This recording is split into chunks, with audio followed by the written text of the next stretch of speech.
act contrary to nature. These sins first develop as suggestions, then thoughts, then actions, then habits, and then impulse behaviors that warp reality. These perversions are usually self-gratifying, self-pleasing, and self-loving that end up destroying the natural selflessness and self-emptying love that man was created for, to live in unity with himself, his neighbor, and God. For instance, gluttony is a misuse of man's senses, overloading them through indulgence to please the self. This causes effects on the body, dulls the mind, and paralyzes the soul, perverting our nature.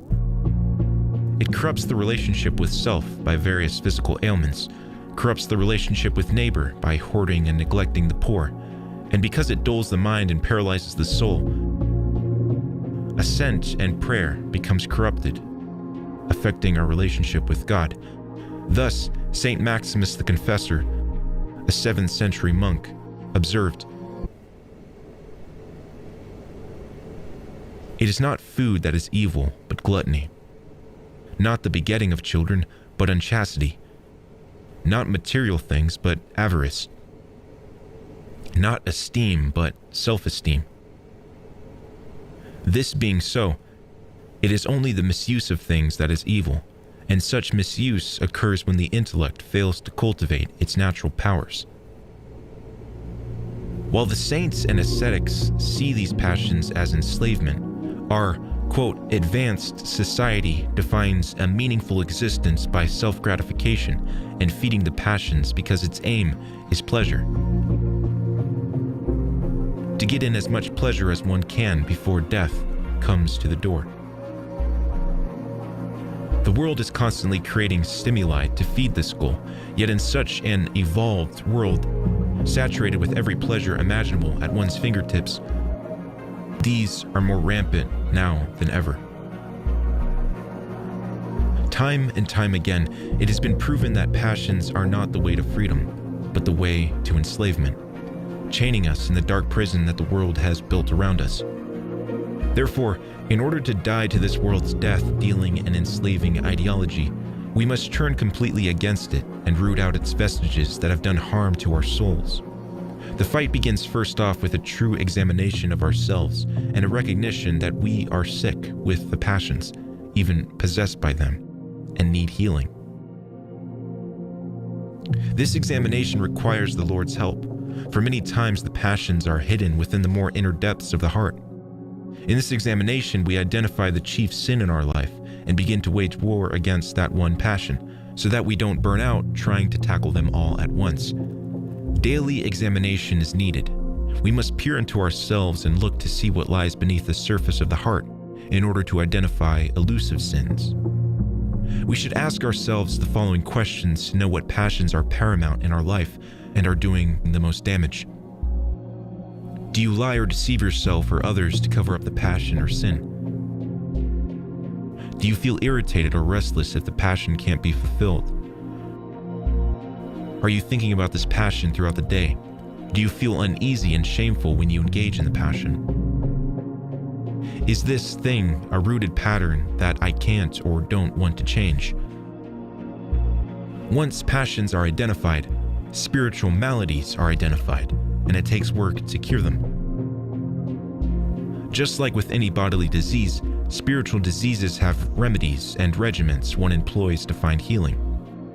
This regimented way of life is called asceticism, and is the act of self-denial and gaining control over the passions. The remedies are various virtues that are natural to man and begin to correct his soul in a holistic way. If we choose to wage war against the things that corrupt our lives and cause damage to the soul, it takes determination, perseverance, and watchfulness over our thoughts, the place where it all begins.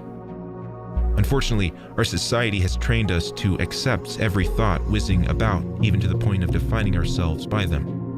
In no other time have unbridled thoughts been given such prestige and importance. In reality, the mind is a battlefield, and thoughts are primary artillery. Not every thought is healthy, and one may acknowledge that to a certain extent. However, It is truly impossible to conquer the things that harm the soul if one does not watch over deceitful thoughts.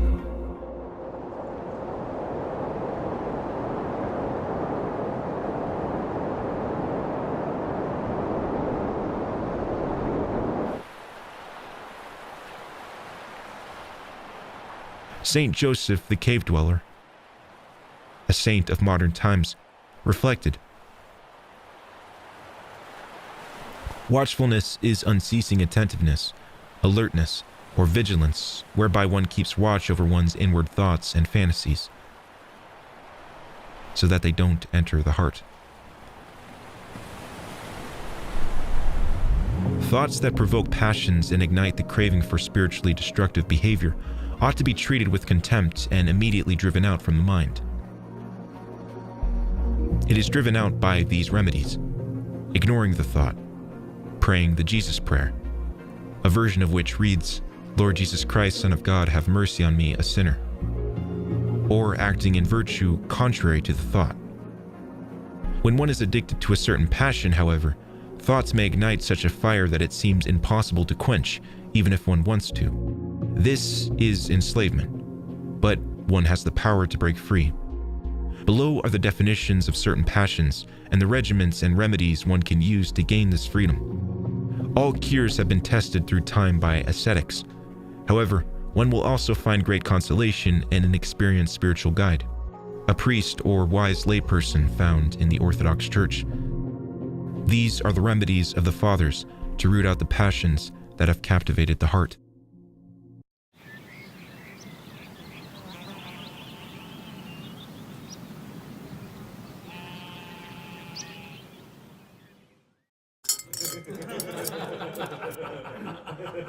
Gluttony.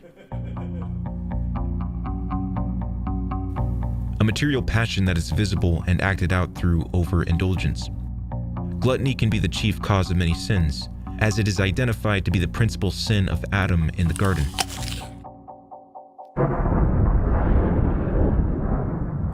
When we crave luxurious foods and delight in overindulging the body, we are gluttonous.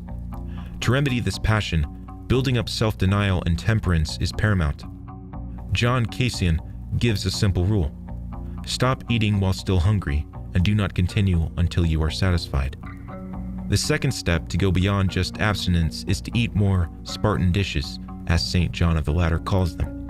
That is, foods that are not luxurious or appetizing. Lust, a child of gluttony. As satiety in food is the father of fornication, the first step is to subdue the body through keeping the proper fasts of the Church, making vigils, deprivation of sleep or sleeping roughly, and performing bodily hardships.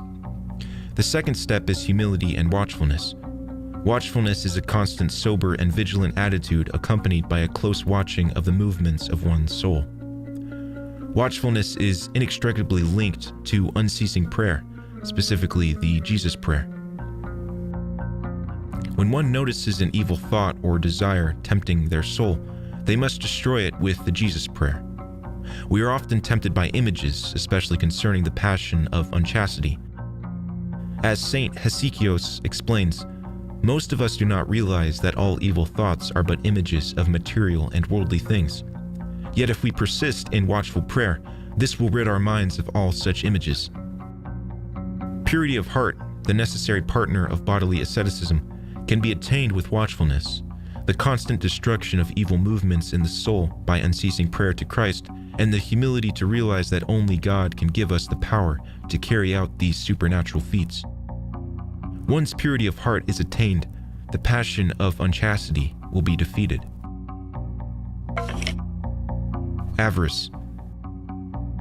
Saint Nilos points out that avarice is also related to gluttony, for the gluttony needs money first of all, so as to satisfy his ever-present desire, even though it can never be satisfied.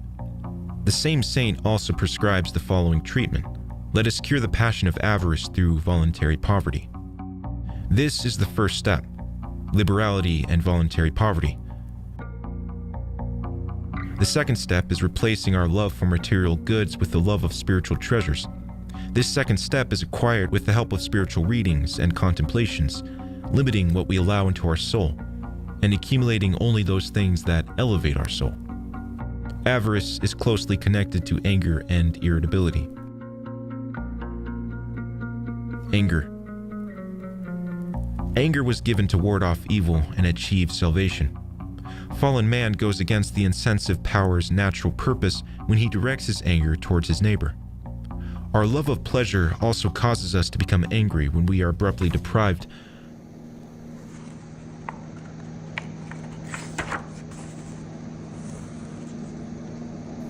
of our hedonistic habits. The first step in overcoming this passion is realizing that we must direct our hatred towards sinful behavior and not towards the sinner. The second step is to know our own sins and begin to hate them. Another indispensable aid in the defeat of this passion is obedience. Saint Isaiah writes, "He who wishes to acquire the anger that is in accordance with nature must uproot all self-will until he establishes within himself the state natural to the intellect." Along with the treatments given for the previously explained passions, anger also requires the redirection of our insensitive power and proper obedience if we are to overcome it.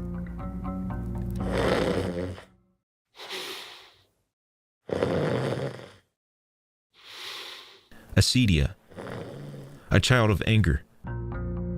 This passion is characterized by a feeling of deadness to most activities, a lack of interest in the blessings of the future life, and an overall feeling of disparagement. Can be caused by a lack of work, idle talking, and a dearth of time spent in spiritual reading. The first step and best remedy from the Fathers is manual labor and remembrance of death, so as to not put off repentance for tomorrow. The second step is works of diligence. Despondency, closely related to acedia, characterized by an insufficient zeal for spiritual work and a lack of perseverance. The passion of despondency is often brought upon us when we are unable to fulfill our desires for pleasure or material possessions. This passion can also assail us after we have fallen from a high spiritual level into a sin such as unchastity. The first cure for this passion is simply prayer, as is stated by Evagrios. Prayer is the remedy for gloom and despondency. St. John Cassian also suggests fellowship as another step, that we should seek out the company of good fellow Orthodox Christians and trust in God. Another step is accepting and trusting in God's mercy with humility. St. John Climacus beautifully summarizes this truth when he writes, "It is impossible for us who have fallen into the pit of iniquities ever to be drawn out of it, unless we sink into the abyss of the humility of the repentant." Vainglory. This passion is characterized by forgetting that God is the source of all that is good, and the giver of every good thing we have, and we begin to ascribe all of our accomplishments to ourselves. This terrible passion can be awakened by almost any occurrence. It especially afflicts us after we do something good. Sometimes, the demons even allow us to easily prevail over one sin, so that we might more readily become elated at this victory and then fall immediately into vainglory. The first remedy given by the Fathers is confession. St. John Cassian points out that by revealing our thoughts, especially ones pertaining to the passion of vainglory, to our confessor, we obtain a swift victory over the passions. The revealed thoughts then wither and die, especially through persistent confession. St. Diadochos also gives us another cure for a specific cause of self-esteem. When, as a result of visits from some of our brethren or some strangers, we are fiercely attacked by thoughts of self-esteem, it is good to relax our normal regime to a certain extent. In this way, the demon will be frustrated and driven out, regretting his attempt. Watchfulness, confession, and attributing all that is good to God will bring one to victory over self-esteem and leave only the last and greatest passion remaining.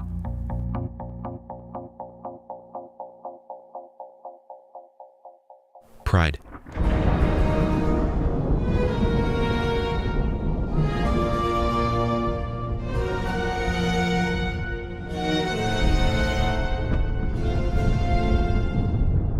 As a child is to a man, vainglory is to pride. Self-esteem is the short term, or momentary fall into prideful sins.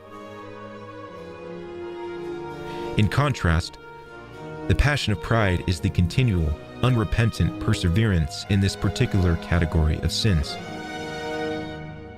Saint Diadochos explains that pride can also be caused by God's withdrawal from us.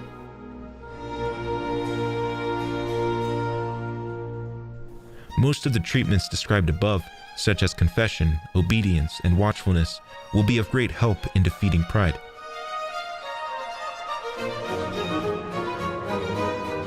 However, attaining true humility is ultimately the surest path to uprooting pride. The obtainment of humility is greatly aided by the joyful acceptance of the hardships God sends us. According to Saint Isaac, God permits warfare to besiege us, that we may learn humility. The truly humble soul has defeated pride with God's help.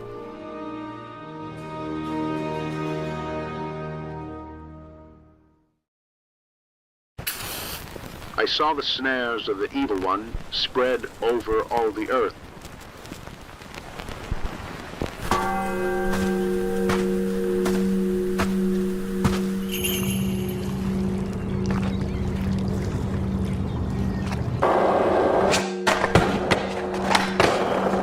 And I groaned, saying, "Who can escape such snares?"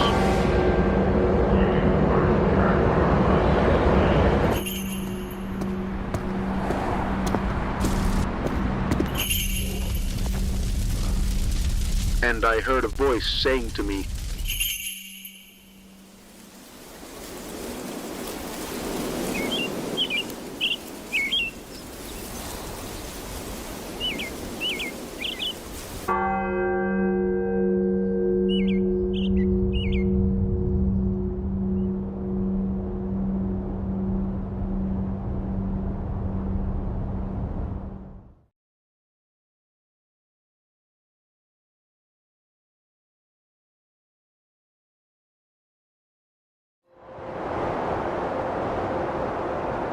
Off the coast of Alaska, there is a tiny plot of land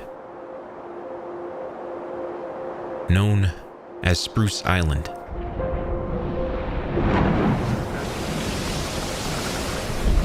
And right now there is a storm raging high and a tsunami threatening to destroy the local homes. But from the tree line, a cloaked monk places a wooden icon upright on the sand and begins praying.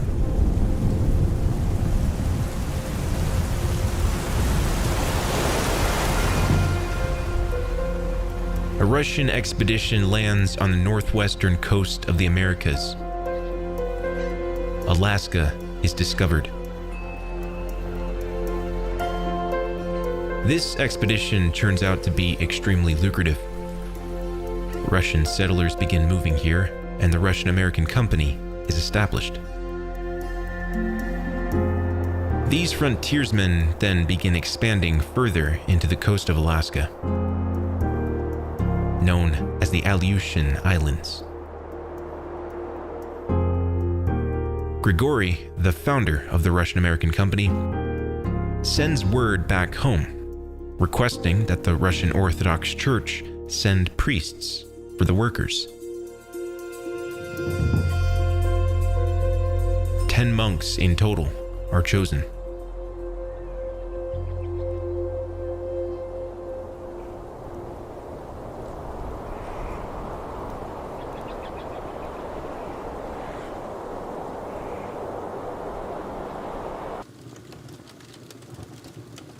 Here, in his monastic cell, a young monk prays.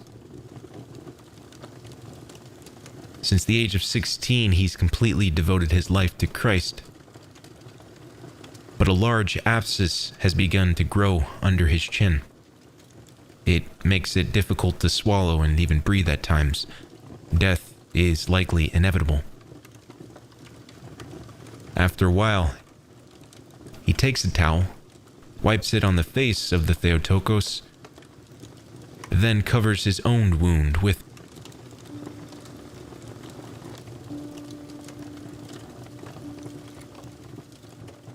and in a dream, he sees the Mother of God healing him. And when he awakes, he's fully healed. All that remains is a small mark, bearing a reminder of the miracle. Now, his name before entering the monastery is unknown, but when he's tonsured, he takes the name Herman. And he is among the 10 monks chosen to venture to Alaska.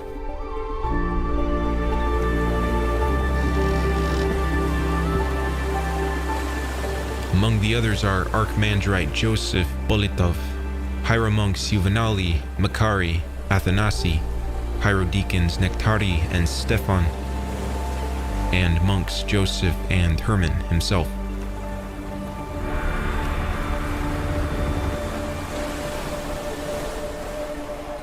Landing on Kodiak, the monks are shocked to find that the community is far from what is described to them. Native Aleutians are being exploited and mistreated, essentially being treated as slaves under the trading company. But despite suffering horrible abuse from the fur traders, the native population is extremely receptive to the monks, namely because the monks go there to live amongst them, to build a relationship on Christ's love.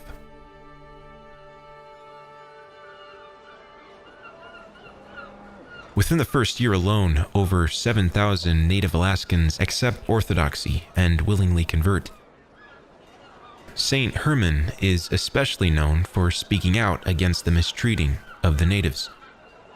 He makes an effort to write letters back home to Russia discussing the brutal treatment and entreating the Tsar to send aid to protect the Aleutian Islanders.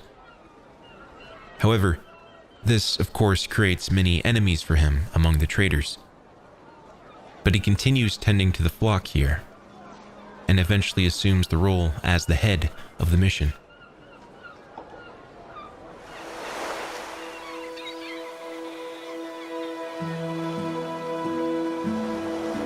But Herman still refuses to be ordained into the priesthood. He is always a hermit at heart.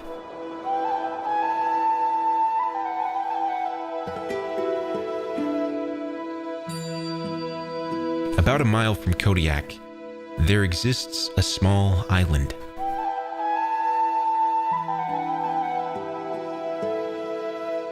The climate here is like sort of a microbiome. Thick moss covers the trees and the floors of the forest, making it a moderate temperature throughout the year.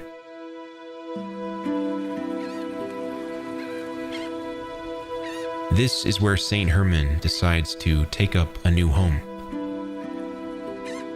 Here he lives extremely modestly, fasting often and surviving on a minimal diet of berries and vegetables, mushrooms and seaweed, anything he can gather. Off the coast of the island, a rock extends out of the water. Here, Father Herman would spend days and nights praying unceasingly. And although he was disconnected from the world in material terms, here he would pray so deeply, so fully for the entirety of the world, because he was connected to it through the creator of it all, the Holy Trinity.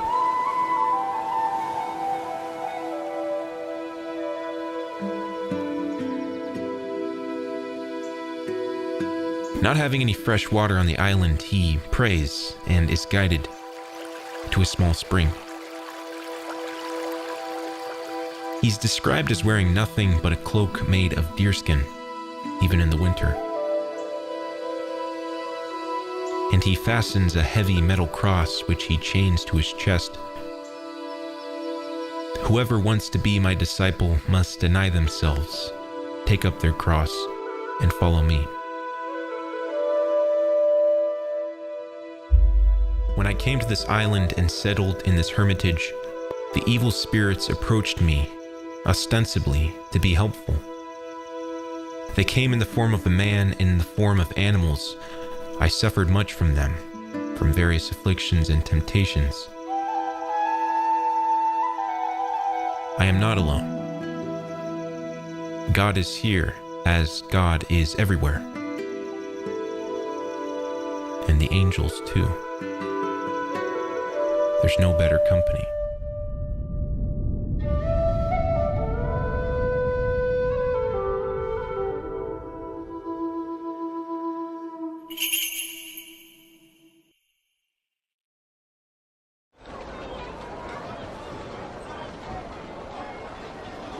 Those in Kodiak who had come to know and love him so much often ventured to Spruce Island to visit with him. Before long, a community develops on Spruce Island, with entire families of Aleutian natives moving directly to be closer to their beloved elder.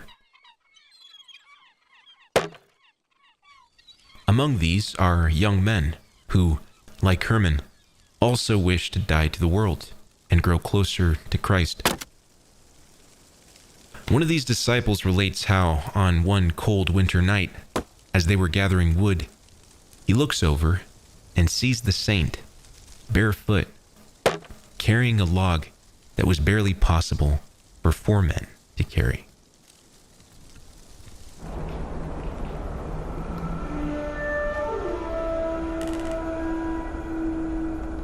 An epidemic has broken out on Kodiak.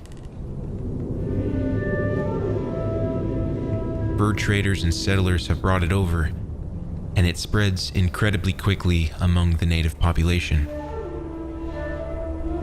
And at a time when no one else is caring, Saint Herman risks his own life and comes to their aid.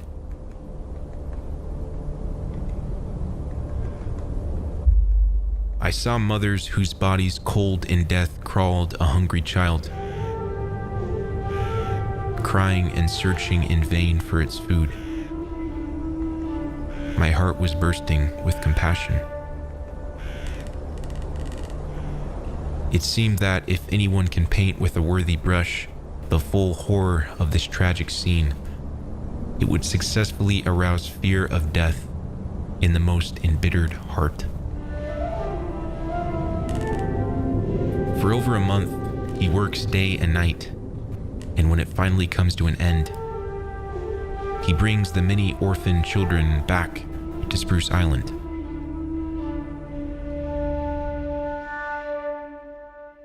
He then builds a school, a chapel, and an orphanage, provides them with books and food from his own garden.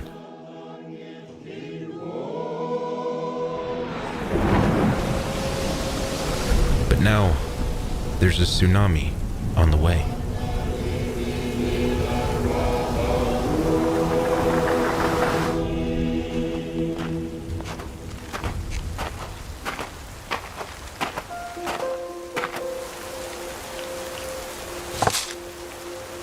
Turning to his followers who have gathered behind him, he tells them not to be afraid. The water will not go past the icon. And though the storms are raging and the seas are rising, the island is spared.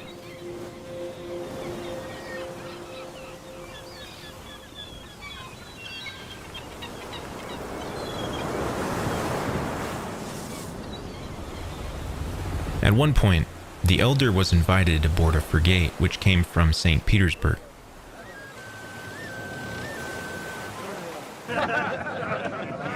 There were more than 25 officers with the captain, Many of them were educated men. And Father Herman gave them all one general question. Gentlemen, what do you love above all, and what will each of you wish for to reach happiness? And after a few people gave their answer, he continued, should we not then love God above everything, desire him more than anything, and search him out? All present said, well, yes, of course, that's self-evident. Then the elder said, but do you love God? They all answered, certainly we love God. How can we not love God? But he responded, I, a sinner, have been trying for more than 40 years to love God, but I cannot say that I love him completely. If we love someone, we always remember them. We try to please them day and night. Our heart is concerned with the subject. Is that the way you gentlemen love God? Do you turn to him often? Do you always remember him?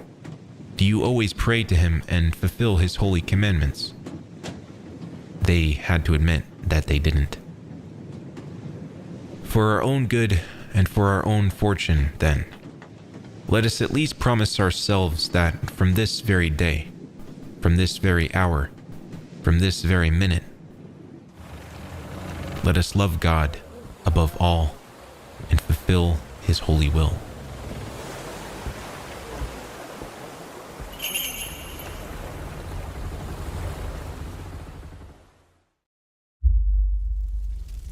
A forest fire is sweeping over the island. And this time the community is certain that destruction is imminent.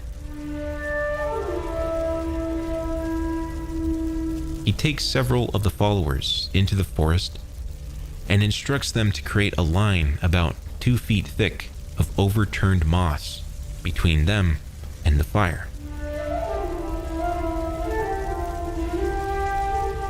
Then he tells them not to be afraid, to be at peace, to pray, to trust. The fire will not cross the line. The next day, the fire continues burning, and it's raging towards the clearing. But when it reaches the line, it instead runs across the belt and doesn't cross.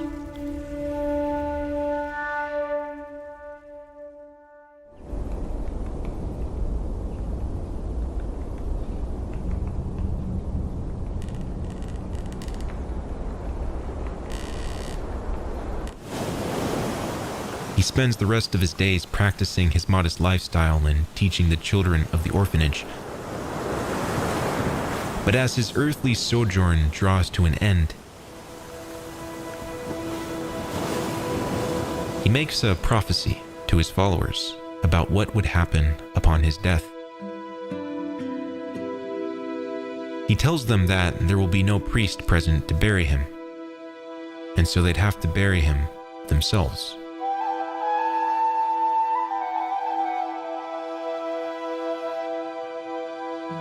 Sometime in November or December of 1837, he reposes peacefully in his sleep, accompanied by his disciple, Gerasim, who lights candles and reads the Acts of the Apostles as per the saints' instructions. And at the moment of his passing,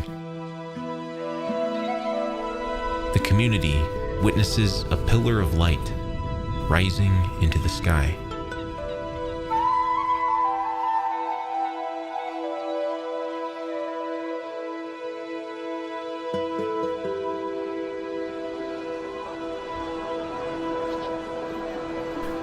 The administrator of a nearby colony sends word to the Spruce Island community, ordering that they not bury Father Herman until he can arrive with priests and a finer coffin.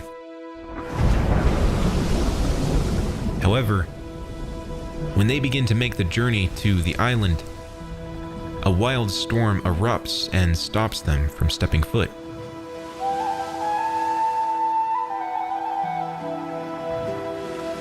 Not for a day, not for a week, but for an entire month. until the community finally decides to simply bury Father Herman as he wished. All the while, his body remains incorrupt and without a smell. It's only when they bury him that the storm finally calms.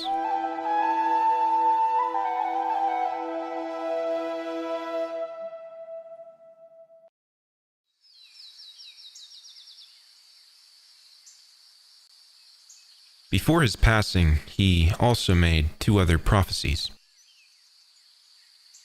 The first is that Spruce Island would eventually become home to many other monastics. He called it the New Valum, in reference to his monastery back in Russia. And lastly, he tells one of his young disciples, Constantine, that exactly 30 years after his own death, all those who are now living on Spruce Island would be dead, except for Constantine himself. You will remain alive. You will be old and poor, and then they will remember me.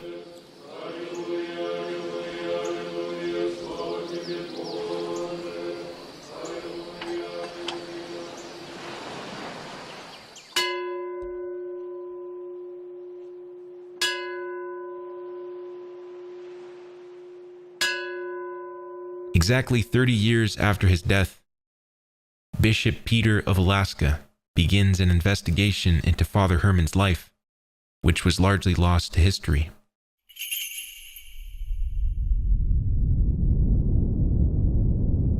In 1970, he's officially glorified as a saint.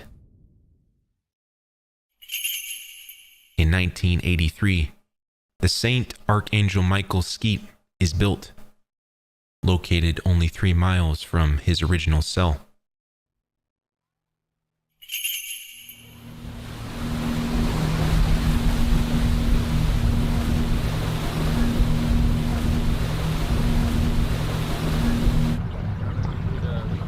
Okay, go ahead now, and we can have everybody midship here. You can move forward.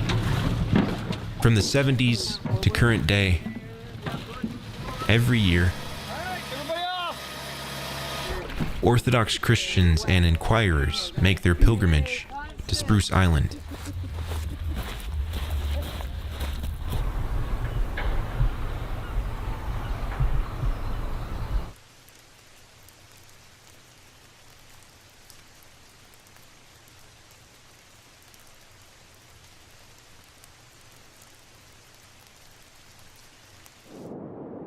Here, pilgrims can take some soil from his grave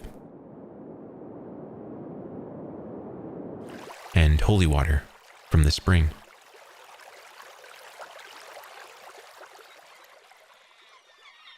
His relics were moved to Holy Resurrection Cathedral, back on Kodiak Island,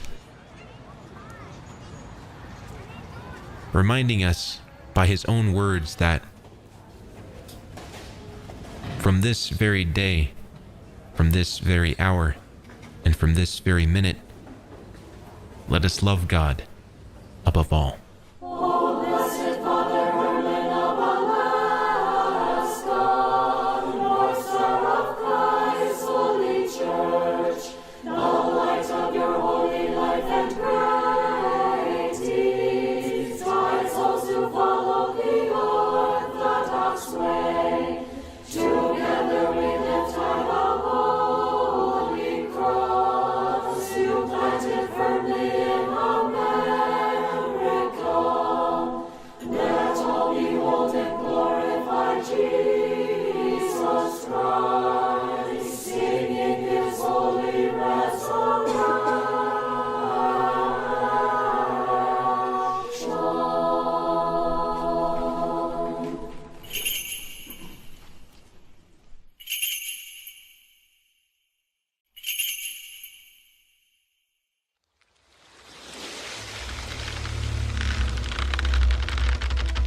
A vessel is sailing towards Kodiak Island, off the coast of Alaska. carrying Archbishop Innocent and some native Aleutians.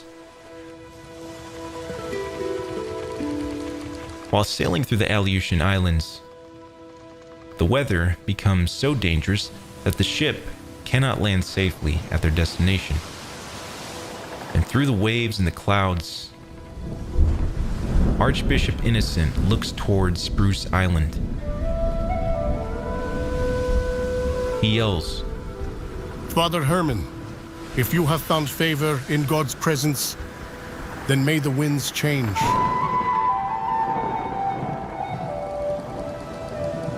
Not soon after calling out, the tides change in favor of the ship, helping them reach their destination.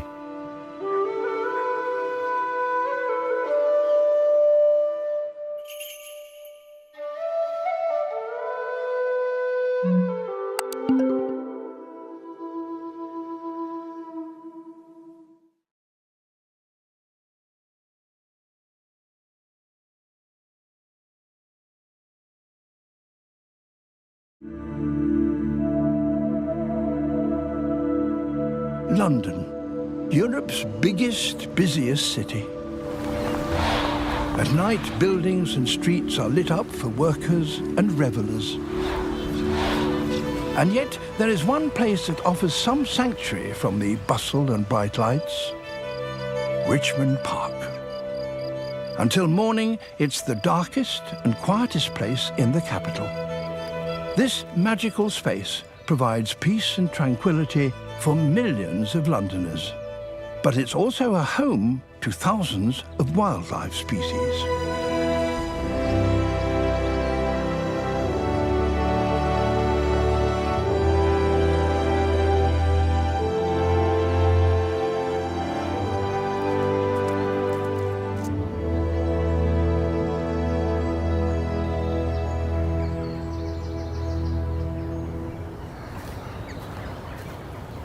Richmond Park is the largest of London's royal parks, but more than that, it's a national nature reserve, a place to walk, to contemplate and enjoy the natural world. I've lived beside it for over 60 years, and it's been an inspiration to me. Richmond Park's proximity to London has become its greatest challenge. I am just one of over 5.5 million people who visit the park annually, a number which is growing rapidly and means there is more and more pressure on the park's fabric and wildlife. By understanding the rich nature and wildlife of the park, we can all help to protect it and keep it a very special place.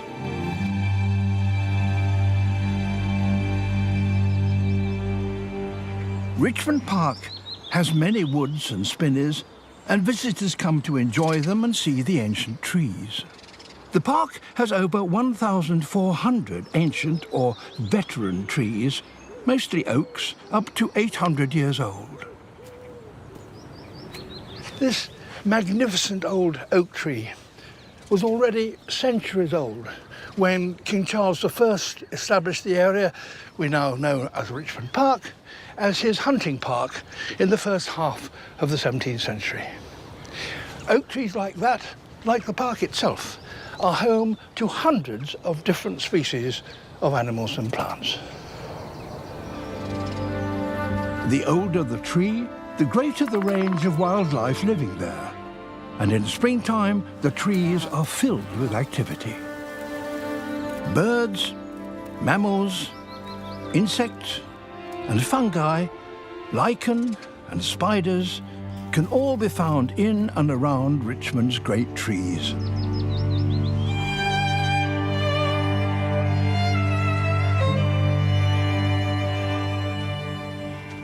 The descendants of King Charles's deer herd are still here centuries later. Today, 600 red and fallow deer roam free in the park.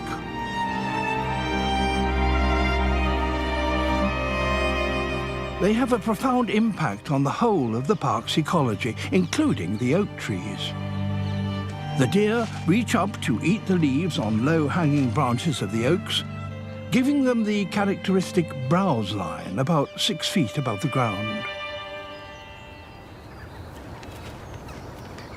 In early summer, a new generation of young deer arrives. They take their first steps within 20 minutes of being born and will stay in hiding for the first weeks of life. Though they have no natural predators within the park, the mothers see humans, and especially dogs, as a threat to their young. Dogs off leads may attack and even kill young deer, so it's not surprising that their mothers can react very aggressively.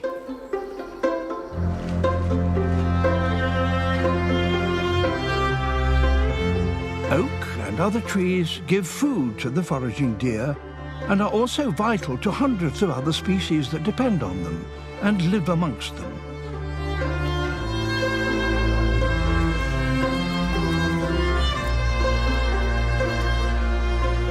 But the importance of the oaks doesn't stop when the tree dies or branches are dropped.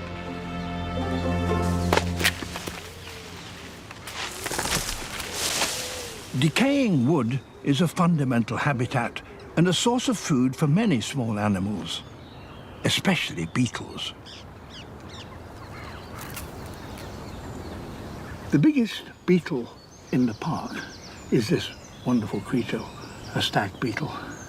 In fact, the park is one of the most important breeding sites for these magnificent creatures. And the reason for that, at least in part, is the amount of dead wood that's allowed to accumulate on the ground. The beetle larvae live in the rotting wood, spending up to 6 years eating it and growing as large as possible. When the adult beetles emerge from the dead wood in late spring, they will only live for a few weeks, but their short lives will, nonetheless, be dramatic. They're also known as oak ox and horse pinchers, and it's easy to see why. The male's enormous horns. They use them for battling other males to gain access to females, much as male deer use their antlers.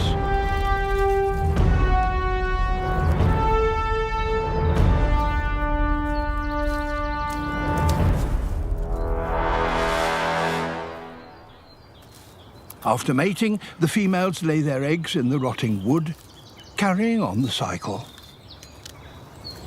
Because fallen wood is home to stag beetles and many other small creatures, it's very important that it shouldn't be removed or interfered with. Much better to allow it to lie where it is. Beetles and other insects provide food for many birds, and over 50 species of birds nest in the park. One of the most familiar and best loved is the green woodpecker.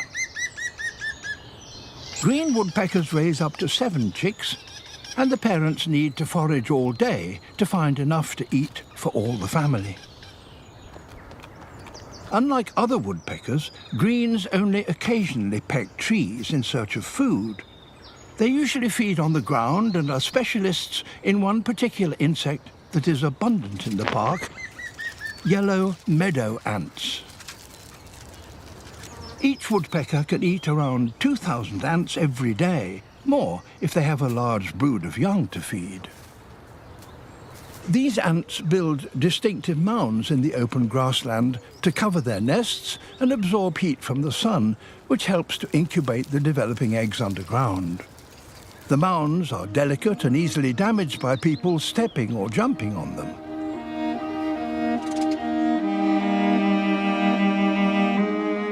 The ants' mounds are part of the park's sensitive and legally protected acid grasslands, which thrive on the park's poor soil. In summer, the grasslands are a wonderful sight with a profusion of colourful wildflowers and thousands of busy flying insects. Many of the wildflowers have lovely traditional names, such as harebell, also known as lady's thimble or witch's bells, sheep sorrel, and yellow tormentil, the root of which is used as a dye and in herbal remedies. They are an important source of nectar for hundreds of species of invertebrates, including grasshoppers, bumblebees, honey and burrowing bees, and many moths and butterflies. Surprisingly, one of the biggest threats to the park's acid grassland is from dog feces, hyper-rich in nutrients and very damaging to the grassland. Another threat to the grasslands is bracken, which, left alone, can take over and destroy the grassland's fragile ecology. The traditional way of controlling it is by rolling or crushing, and in Richmond Park that means using these wonderful Shire horses. At the height of summer, the park is alive with breeding birds which make use of the glut of insects to feed their young. Families of reed bunting and stonechat nest and feed in the bracken around the park. Between March and August, the park's grasslands also host one of London's few remaining populations of skylarks. Skylark numbers have fallen substantially in the last 20 years, partly because they nest on the ground and are easily disturbed by people and particularly dogs off leads. If their decline continues, sadly, their wonderful song may soon disappear from the park. Some birds are found in the park year-round, while others are seasonal visitors. While some birds have fallen in numbers, others have recently arrived and are not always welcome, in particular the ring-necked parakeet. Originally from India, this invasive bird, believed to have been accidentally released into the wild in the 1950s, can be seen and heard all over Richmond Park. Their calls drown out many native birds, and they nest in tree holes, competing with woodpeckers, nuthatches and other birds. The impact of these invasive species on native wildlife is a problem I've seen around the world.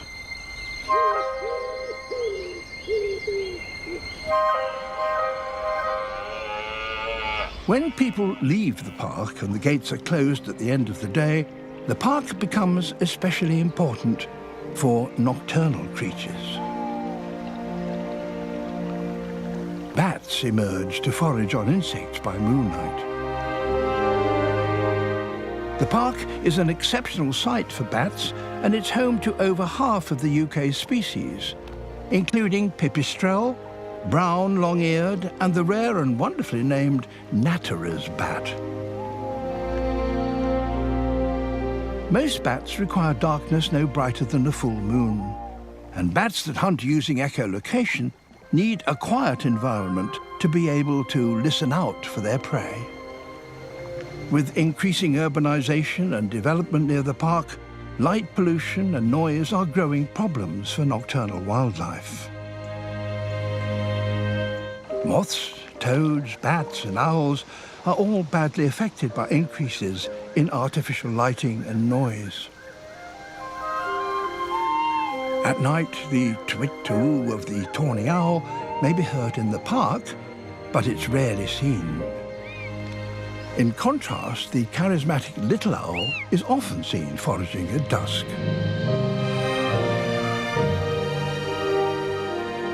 Little owl chicks hatch in the early summer, and after a few weeks they will be leaving the nest to explore their surroundings, but are still reliant on their parents to bring them food.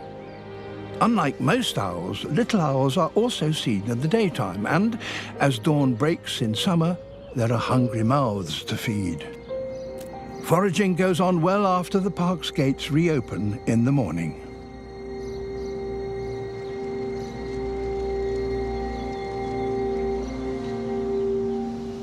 Crucial to the park's success as a haven for wildlife is water.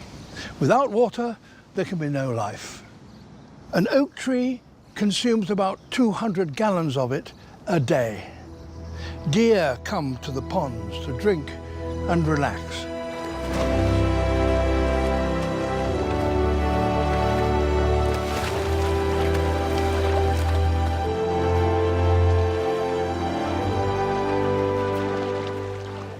There are about 30 bodies of standing water within the park, as well as reed beds and a flowing brook.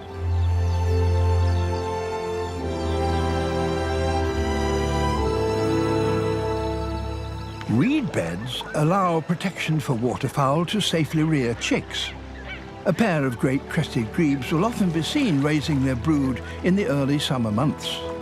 And a healthy pond means a good supply of food for the chicks. A lot of work needs to be carried out to keep the park's water sources healthy and thriving. Beverley Brook, an ancient name which means originally Beaver's Meadow, runs through the park for 2 miles. Over the years, it was straightened for drainage, which destroyed wildlife habitats and made the brook almost sterile. Now, experts and volunteers are helping to return the brook to a more natural winding shape, planting trees and water plants, and putting in temporary fencing to stop deer grazing the river's vegetation. This will encourage fish and other aquatic life, attracting feeding kingfishers, herons and wading birds.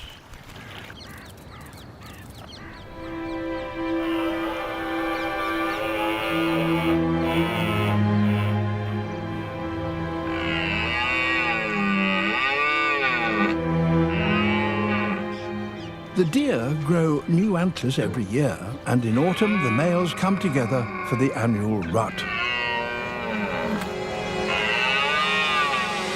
The biggest and strongest compete for the right to mate with the park's females.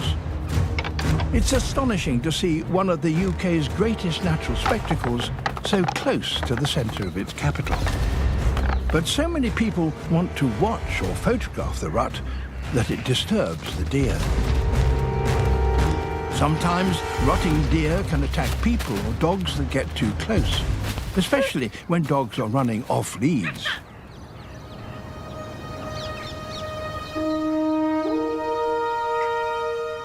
Autumn brings a wonderful rush of colour to the trees of the park and a natural harvest of acorns, sweet chestnuts and beech mast for the wildlife.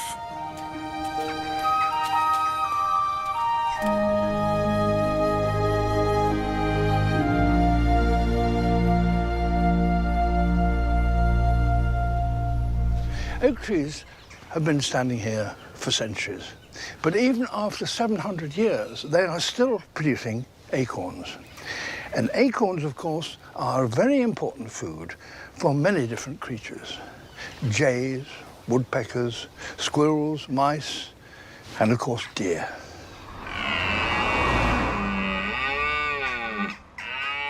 Deer, like goats, will eat almost anything, and will take picnic food and even litter that lies hidden in the grass, which can cause severe digestion problems and even death. As well as acorns and sweet chestnuts carpeting the ground, colourful fungi emerge in the autumn. The park has over 400 species of fungi, many of them rare, including fly agaric. Wild mushrooms and toadstools are not just good to look at. They are another rich source of food for deer, mice, squirrels and insects. They also help to clean up the environment, mopping up bacteria and cleansing soil in preparation for the next year's new growth in spring.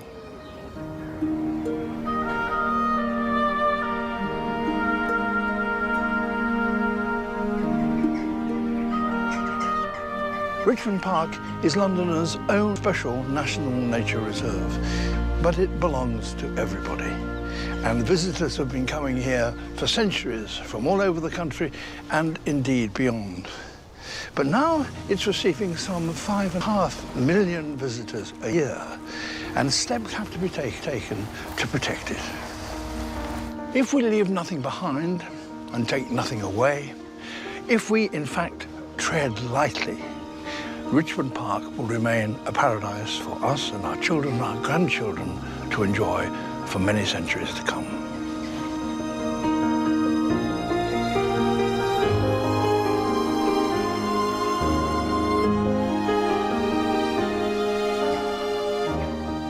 There are are simple things we can all do to help protect the park and its wildlife.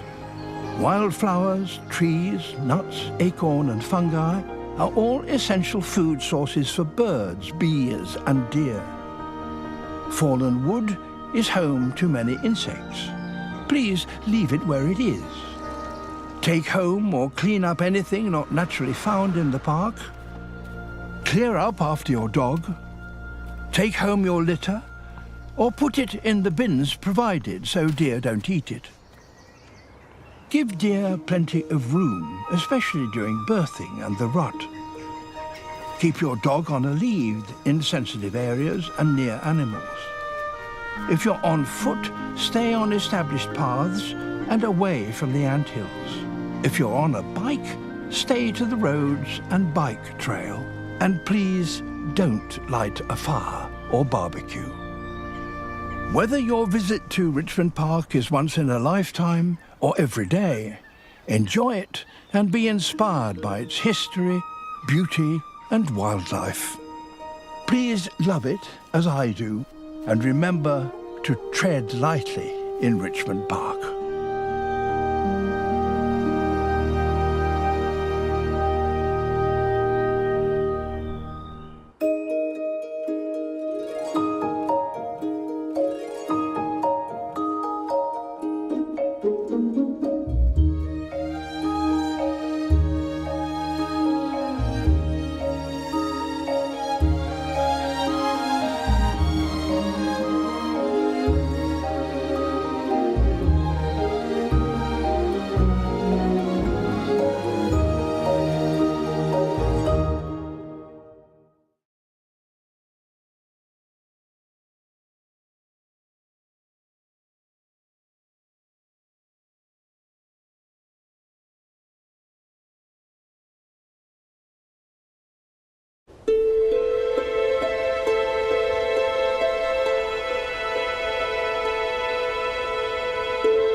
After weeks of easterly winds, the land is frozen, solid as iron. Ice covers ponds and dikes. Snow falls on snow. Winter at its bleakest in rural Norfolk. And yet, there is life here, in full colour. Bullfinches and chaffinches, in abundance, feeding merrily. This is a haven where food is supplied for wild birds to survive, and where people can enjoy just watching, without disturbance. This is a small wildlife reserve in mid-Norfolk. A wonderful wild oasis of fen, pools and woodland, landlocked by modern agriculture. A place for birds and animals, plants and insects, carefully managed for the enjoyment of humans and the survival of all wildlife. Comfortable hides make nature watching a simple pleasure throughout the seasons. A tiny wilderness with people and nature in harmony. This is the Hawk and Owl Trust Reserve at Sculthorpe Moor, on the very edge of Fakenham. A place of peace and reflection, now adopted and beloved of the townsfolk and neighbours far and wide.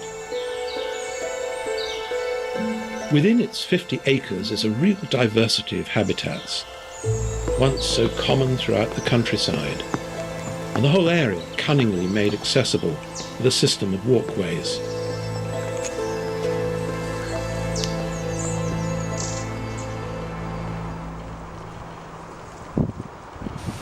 As the days lengthen, winter gives way to spring. First signs that the worst is past, the elf caps gleaming brightly in the sun. Tiny fungi and green mosses which indicate that the woodland floor remains undisturbed by man's hand.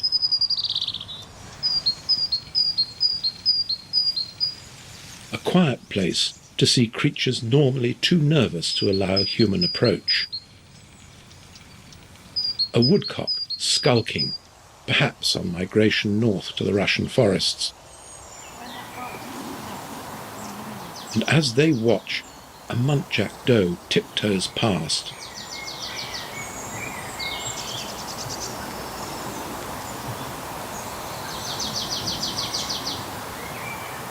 Quickly followed by her fawn in hot pursuit.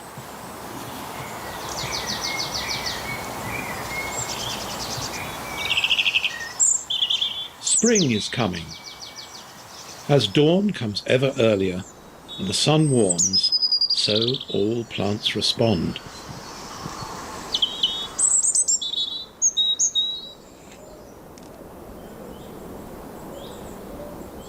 Pussy willows and catkins sprouting and dangling on alder, hazel and willow, releasing their pollen into the air to fertilize the female flowers. And even though the water is still cold, frogs gather to court and mate, laying great billowing mounds of frog spawn.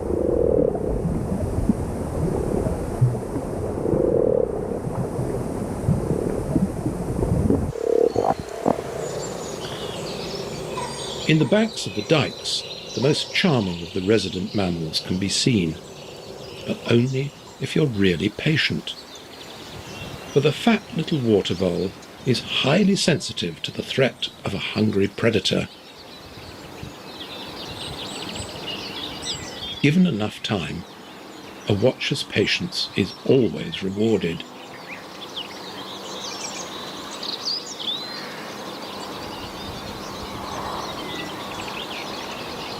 Ever alert to every danger, voles take no unnecessary risks.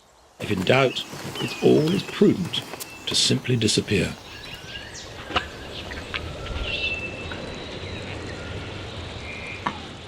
Whatever the weather, wildlife must bear it all. Life goes on, and those who appreciate the opportunities to observe nature come to Sculthorpe Moor even in torrential rain.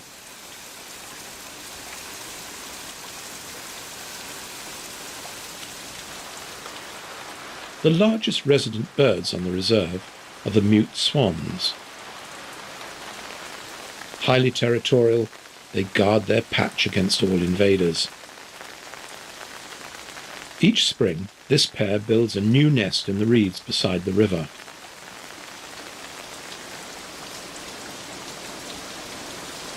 The muntjac deer are relative newcomers from Asia, but they have adapted to the Norfolk climate, while other locals don't notice the rain at all.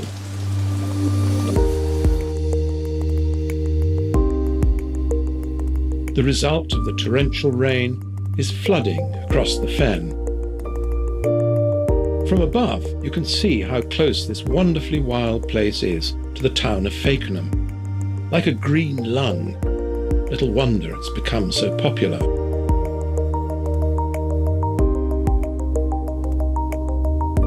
The swans know instinctively that after heavy rain, the river level will rise. So they continuously build up the nest to keep their eggs above the waterline. Reed stalks, even when dead, contain air cavities, which allow the whole nest to maintain some buoyancy. Unlike almost all the wildlife here, the swans are always highly conspicuous.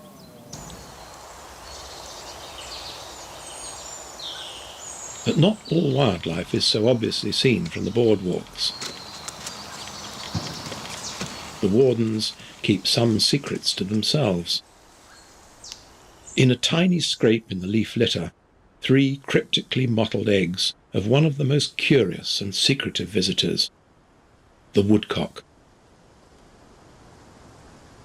A bird whose ancestors lived by the seashore, but over time has evolved to become a nocturnal bird of the dark forest. The hen incubates alone, her huge eyes unblinking, relying for her safety on being one of the best camouflaged birds in the world. She chooses a spot where she can see danger before it gets close. If ground predators approach, rustling the tangle of sticks, she'll always sneak away in good time. After 3 weeks, when the eggs hatch, they're at their most vulnerable. But nature has instilled in these tiny creatures an urgency to leave the area as soon as they're able. The tiny chicks must depart as fast as they can to avoid detection. Their mother leads them into the undergrowth.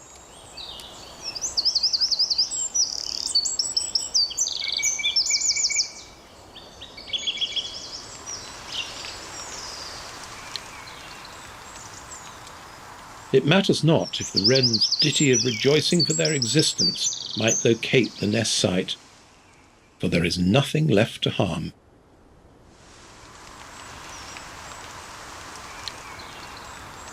It's at dusk when the male woodcock can be seen, when he goes roading.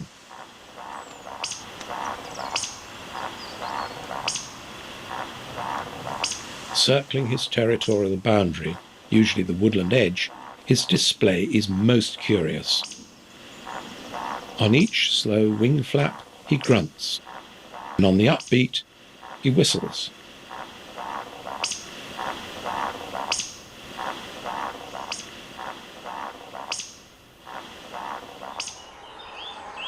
Nighttime soon passes, and another day begins.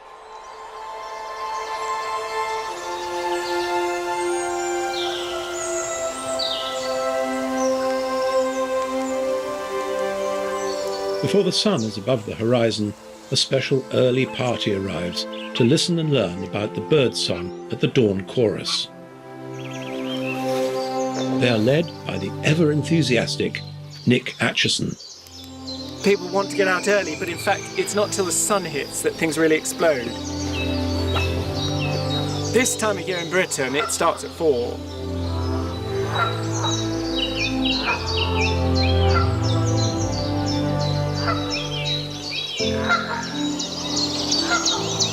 What a heavenly morning.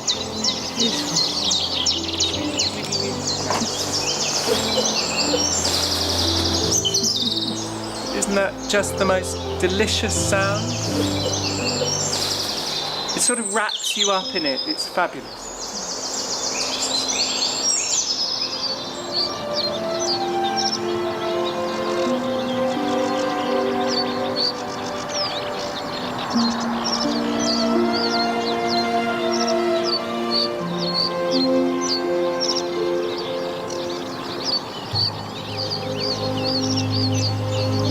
There is often a real burst of song just as it gets warm. Reed warbler. I've basically got Tourette's. I just blurt the names of birds the whole time. Sedge warbler. Ah, nuthatch. Beep, beep, beep, beep, beep, beep, beep, beep, beep, beep. There's a sedge warbler there, there's a skylark there, there's a willow warbler there and a willow warbler there, there's a black cap there.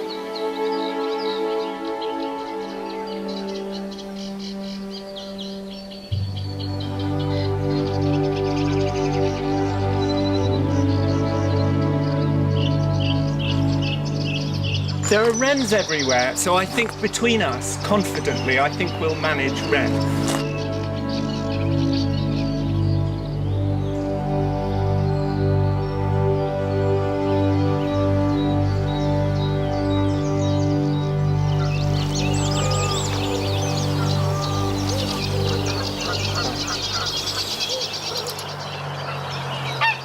I love the sound of Canada goose. It's so happy.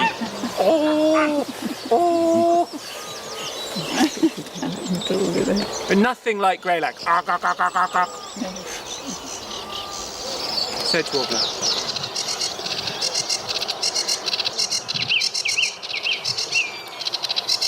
That's sedge warbler before it bursts into the expressive. So reed warbler, the one who briefly sang here, is very chunk, chunk, chunk, chunk, chunk, chunk, and the sedge warbler starts off doing the chunk, chunk, chunk, and then goes, you know what, I'm bored with this. Oh, I'm going to fly!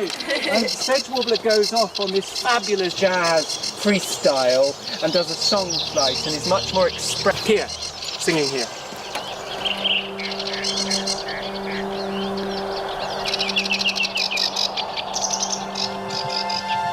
We don't usually hear and see Reed Bunting that well. He's now in that little willow, just straight across the river there. The young crack willow. Yeah.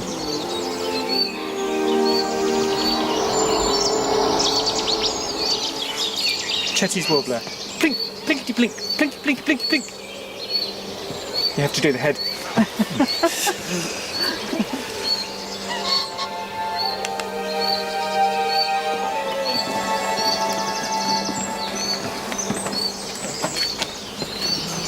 You hear? There's a great spotted woodpecker. He says, "Kick." Not you.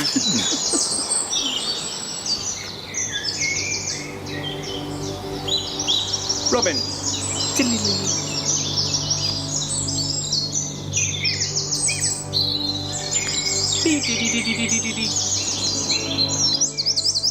Wren.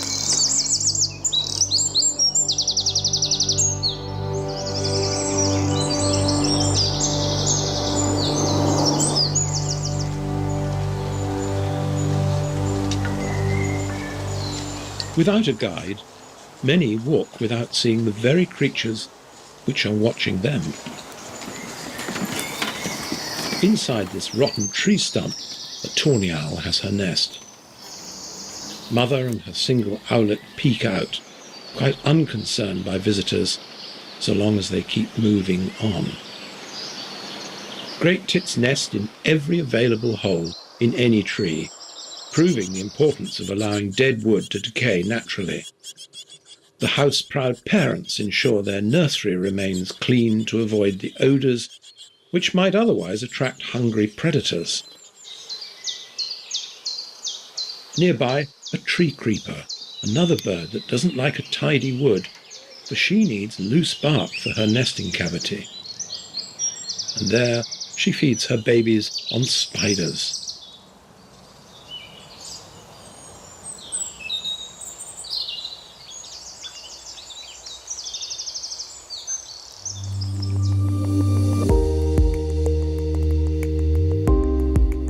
The southern boundary of the reserve is the River Wensum. This vital chalk stream winds its way for 45 miles across central Norfolk. Designated as a biological site of special scientific interest, and the surrounding area is protected as a special area for conservation. Down in the reeds, our swans are incubating their precious clutch of eggs. Both parents always attentive. The female, known traditionally as the pen, sits for 35 days, while her mate, called the cob, only takes over while she goes off to feed. Far less obvious is the little grebe or dabchick, the shyest of our water birds, who will dive at the slightest threat. Yet here they're fairly tolerant of visitors. Her nest is attached to the reeds but partially afloat to allow for fluctuating water levels. But just in case, the tiny chicks are able to swim underwater within hours of hatching. Birds which were once common to all wetlands, like the reed bunting, can still be seen here, all indicators of a healthy biodiversity.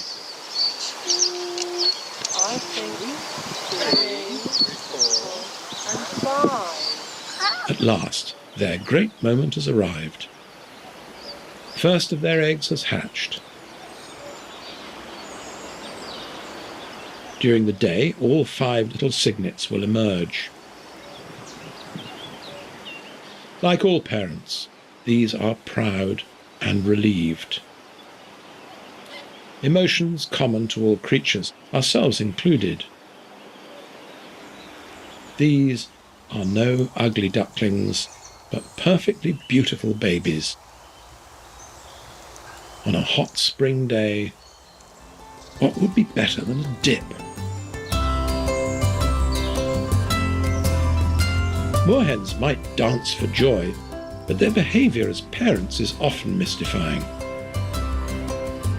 They treat their young with indifference and sometimes acute impatience, chastising their chicks with extraordinary ferocity. Yet it's a means of instilling independence on the youngsters. There is always so much to learn about even the commonest of creatures.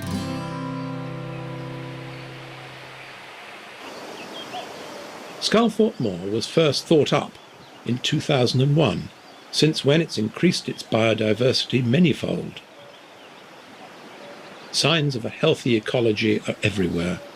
In the reed beds, many pairs of warblers produce large broods, a clear sign of abundant invertebrate life. But reed warblers have one particularly persistent enemy, our only parasitic bird, the cuckoo. This is the male, the harbinger of spring and cheating. For it's the female which threatens the warblers, for she cannot be bothered to raise her own offspring. But as the species is declining, every successful cuckoo reared here by the warblers is a bonus.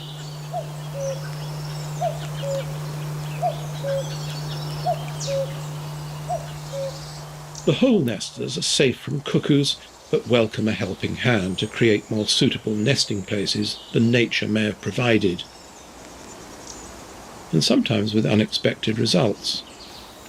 Owl boxes are sometimes taken over by hornets and wasps, their papery nest constructed from decaying tree fibres, and they're just as welcome here as would be the owls, for they are a vital part of the ecosystem. And there are more boxes throughout the woodland. Kestrels have chosen an alternative, where this pair is having to work extra hard to feed their 3 ever-demanding chicks.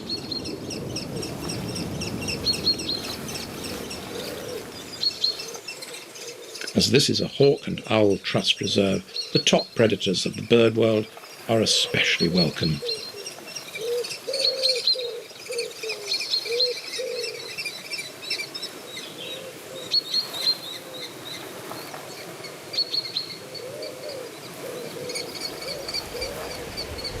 And not far away, the tawny owlet from the hollow tree is representing his kind too.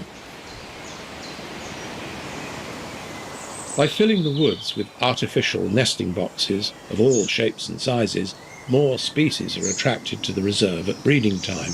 And these boxes serve another useful purpose as fundraisers. In the workshop, some of the regular volunteers have been mass producing them to be sponsored within the reserve and for sale to visitors and members of the trust who would like tree hole nesters in their own gardens. Long, deep boxes are specifically designed to imitate well-rotted tree trunks, the natural nesting holes of tawny owls, kestrels, stock doves, and even some tree nesting ducks, effectively giving life to generations of birds in the future. This factory can barely keep up with demand because they are so successful.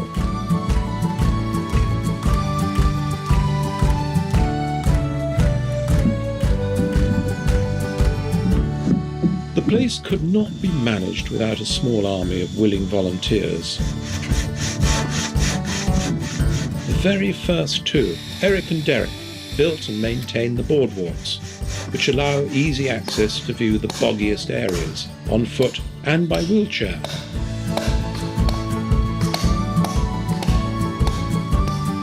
Boardwalks are also a means of controlling visitors to comfortably keep on the allotted paths without disturbing nature's space.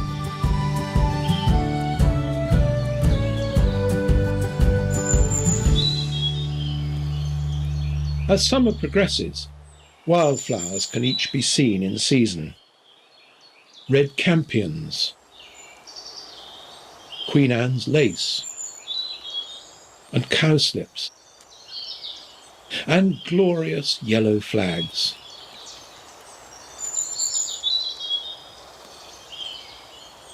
Ragged robin is as common here as it was once in every wetland meadow of old.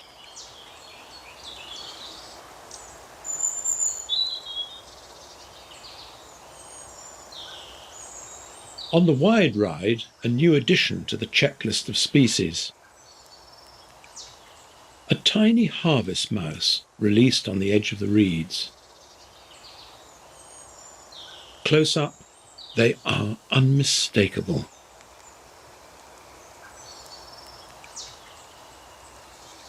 These delightful little mice have been recorded here in small numbers.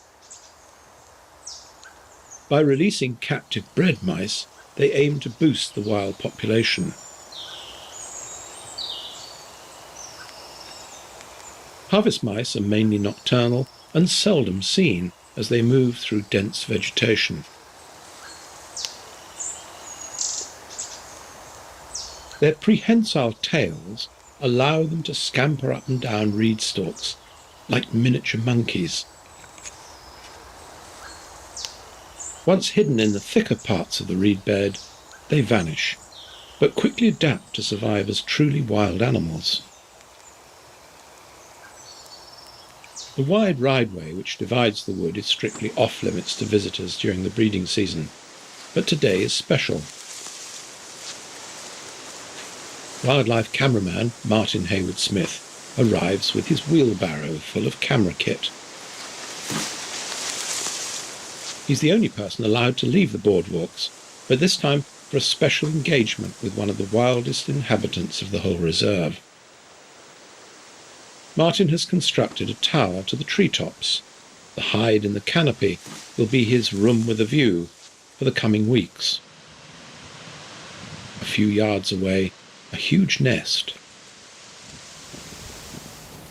The plastic bottle peeks out to deceive his target until replaced by a real camera lens.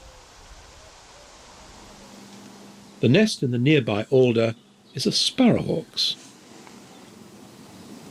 The acutely attentive mother hawk guards her 2 chicks, which are now about 3 weeks old. But the hawk's nest remains strictly off-limits to daily visitors to the hides.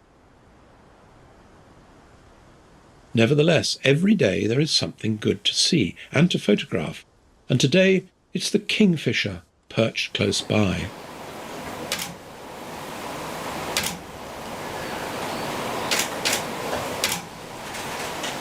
Opportunities like this are rare anywhere, but this is not an uncommon sight for regular visitors.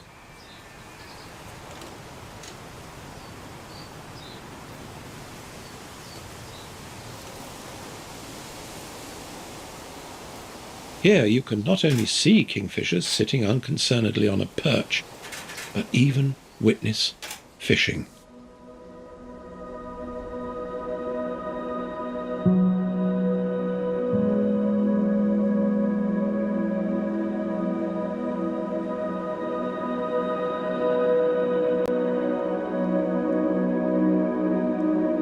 The Wensum River, on the southern boundary of the reserve, is designated as a site of special scientific interest because of the purity of its water, which comes bubbling up from chalk beds way beneath.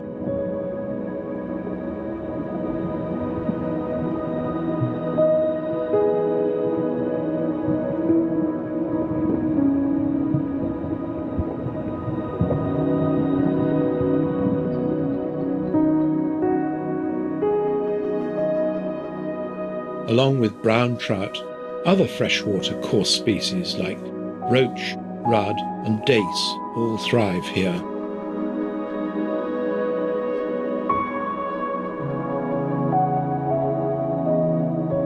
And where fish are plentiful, their natural predators are always waiting patiently for their next meal. Observing a grey heron hunting is a picture of evolutionary perfection.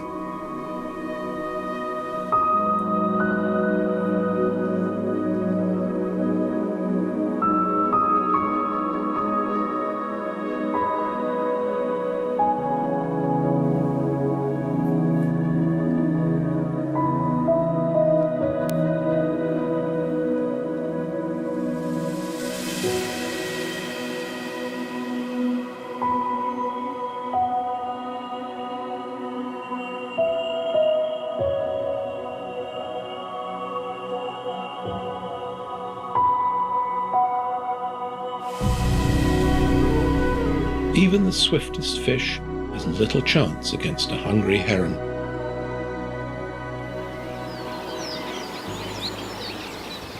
Towards dusk, when visitors to the reserve have left and all is quiet, is when the shyest creatures come out into the open. The water vole, once so common, has suffered a more dramatic population crash even than the black rhinoceros in Africa. But here they thrive.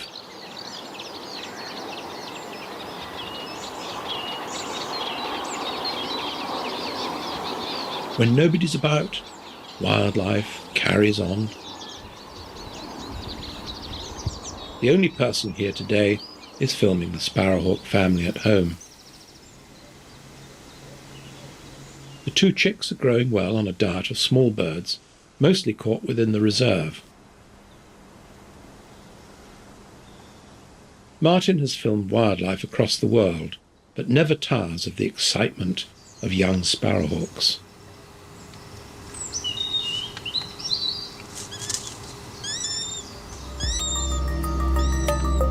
From the hawk's point of view, this reserve, with its complex patchwork of many habitats, is the ideal natural hunting ground, unlike the surrounding farmland on the outside.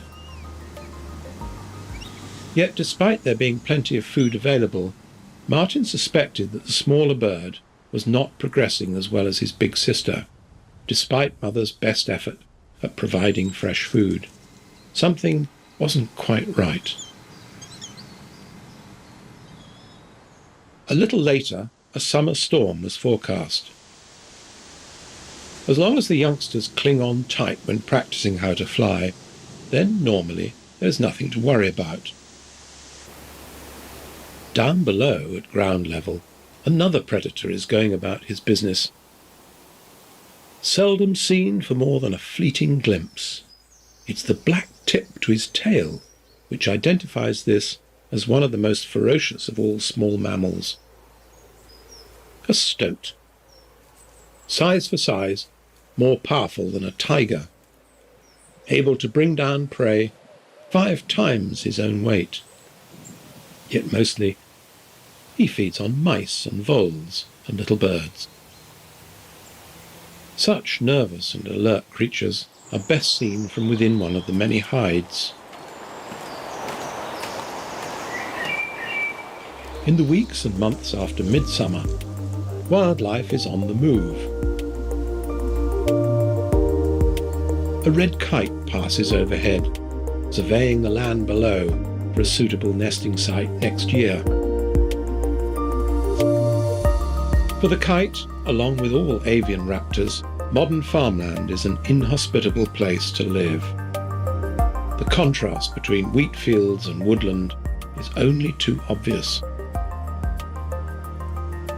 Martin's next visit to the sparrowhawk's nest revealed that the smaller bird was no longer at home, succumbed to the natural forces of survival of the fittest.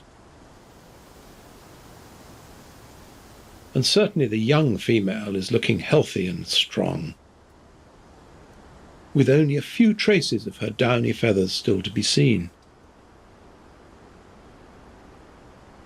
Something was telling this bird that soon she must go. Testing her wings, ready for that first giant leap to the adult world. But as for all youngsters, it's a nervous time. Martin knew, possibly better than she, that it was time to go, so he stayed in the hide for that special moment. Caught on camera. But then, a few moments later, a surprise. The adult male appeared on the nest with freshly caught food. But there was no one at home to feed. So he somehow knew the breeding season was complete for this year and fed himself instead.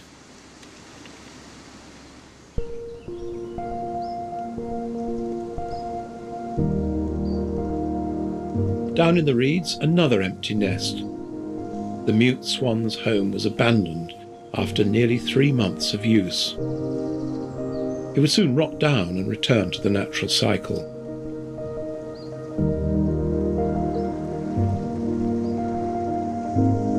Summer plant growth was filling the dikes, and everywhere life was at its most abundant.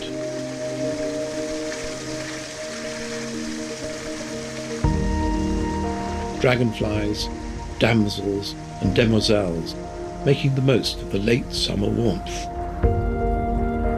These jewels of the watercourses and pools have never had it so good.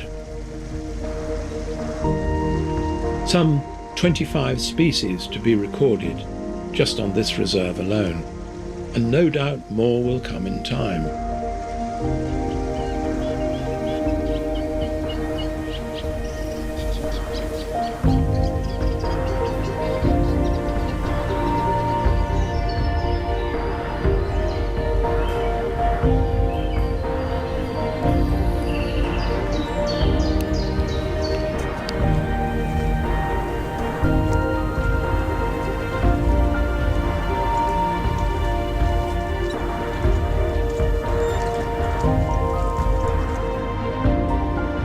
The reserve is home to insects of all types now, especially the moths, the butterflies and the bees.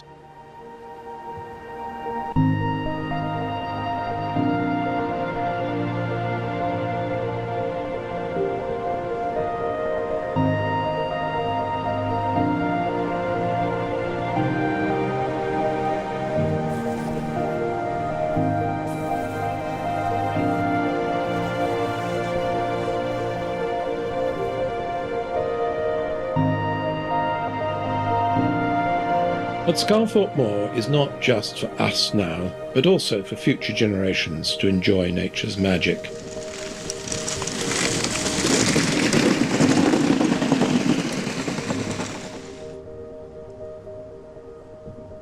The head warden, Nigel Middleton, has ideas for the future of Sculthorpe Moor, which are in line with the original concept of this as a nature reserve.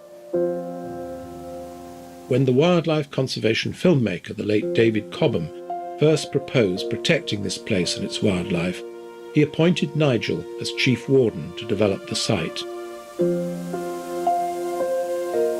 16 years ago, this was covered in poplar trees.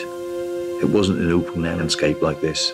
You've now got this wonderful wildflower meadow, and it's back to how it would have been 100 years ago, when the landscape was actually managed by local people. This is ever evolving, but because of that, it has to move on. It has to move forward. Part of the bigger vision now is to expand the reserve. These landscapes are man-made. They're managed. They have to be managed. If not, we would lose them. When I first came here, we had to remove a lot of trees. But the benefits of that, we've now got dragonflies hunting, we've got insects, moths, we've got plants, we've got orchids. All of those things would have been lost for future generations to see. My legacy will be to leave something that can evolve and to move forward.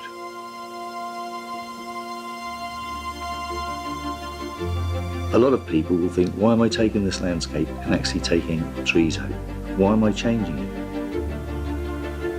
The vision is to create 10 new acres of wetland here. Primarily, this is a river valley fen, so therefore it needs to have that water. It breathes life into the place.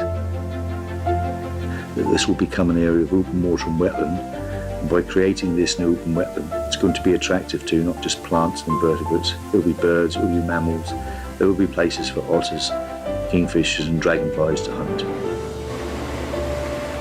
We have to have the help of some very large machinery. The machine that you see working here today is actually moving a lot of scrub. It's very difficult for us to manage otherwise.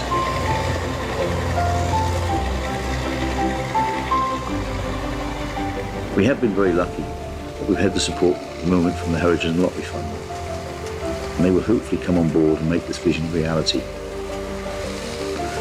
They will help us achieve what we need to achieve.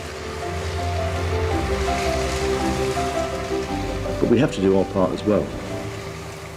We have to raise at least £850,000 towards this project to match fund it. I appeal to you all. If you really appreciate Sculthorpe Moor and you have not visited, please come and visit us. Your donations would be so gratefully accepted. This is more than an daily job for Nigel. It's a way of life. Wherever he is, he's always on call.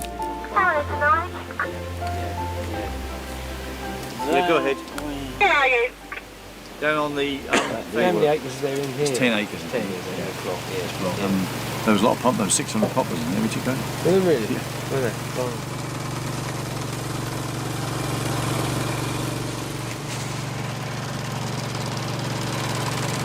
After high summer, the wildflower meadow plants are mown close to the ground.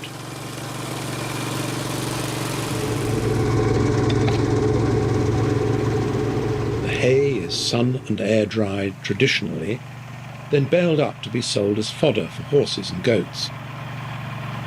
Removing the annual growth is important to reduce the fertility of the soil, the very opposite of modern farming, but essential for so many rare species of plants and animals.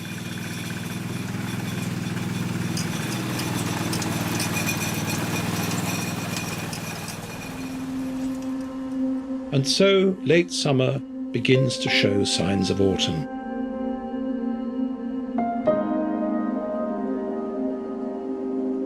The fruits of the trees and shrubs, elderberries and blackberries in profusion, attract and feed residents and passing migrants alike.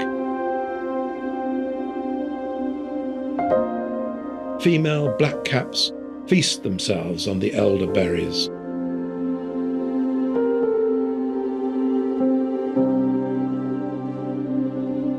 The water voles in the dyke make their own harvest of bramble leaves to fatten up for the lean winter months to come.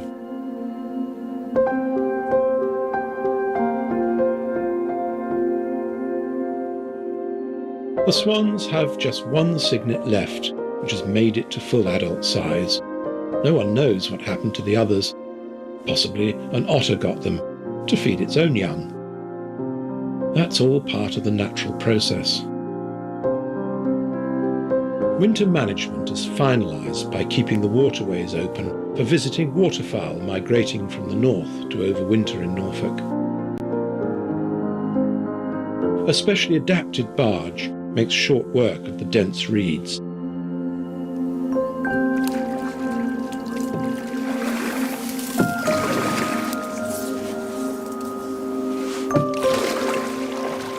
A final inspection of every corner of the reserve concludes the annual management. So another year in the life of Sculthorpe Moor draws to an end.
Bonitatis Pater ingenite aquo bona cuncta procedent eleison. Kyrie, qui nos tua in imagine formasti, et a servitute inimici redemisti eleison. Kyrie, splendor eterne gloriae et coeterne Patri eleison.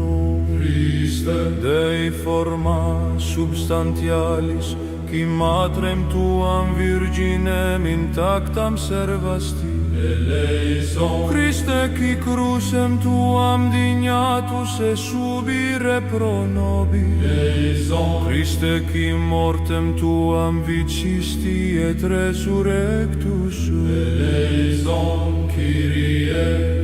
Spiritus gratiae adoptionis, qui corda nostra caritate tua inflamma. Eleison, Kyrie. Qui baptisati sumus in te, et confirmati in nomine tuo. Eleison, Kyrie. Qui nos in fide confirmas et in spe conserva.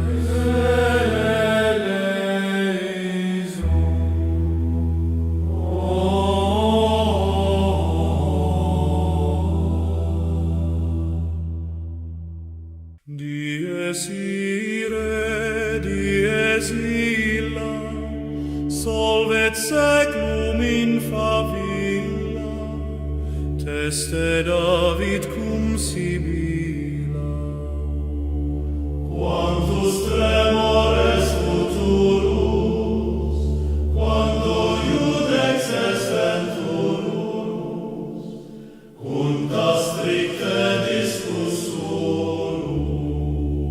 Tuba mirum spargens sonum, per sepulcra regionum, coget omnes ante tronum. Mors stupebit et natura, cum resurget creatura, judicanti responsura. Liber scriptus proferetur, in quo totum continetum, unde mundus judicetur. Judex ergo cum sedebit, quid latet apparebit, nihil in ultum remanebit, quid sum miser tum dictus, quem patronum rogaturus, cum vixiosus sit securus. Rex tremende majestatis, qui salvando salvas gratis, salva me fons pietatis.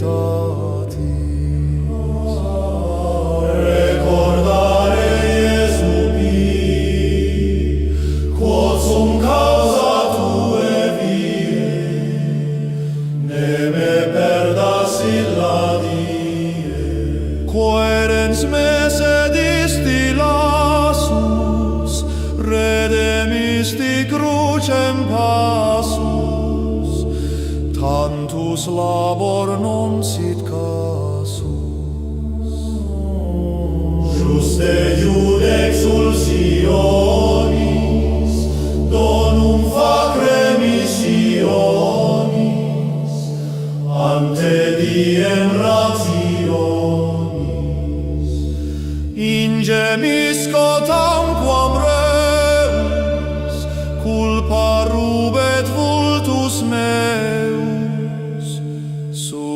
canti parce Deo. Mariam absolvisti, et latronem exaudisti, mihi quoque spendedisti. Preces me non sunt digne, se tu bonus fac benigne, ne perenni cremerigne. Interoves locum presta, era peris me sequestra, statuens in parte dextra. Confutatis maledictis, flammis acribus addictis, voca mecum benedictis. Oro supplex et acclinis, cor contritum quasi cinis, gere curam mei finis. Lacrimosa dies illa, quare surget ex favilla, judicandus homo lere. Ui ergo parce Deum, pie Iesu Domine, dona eis requiem.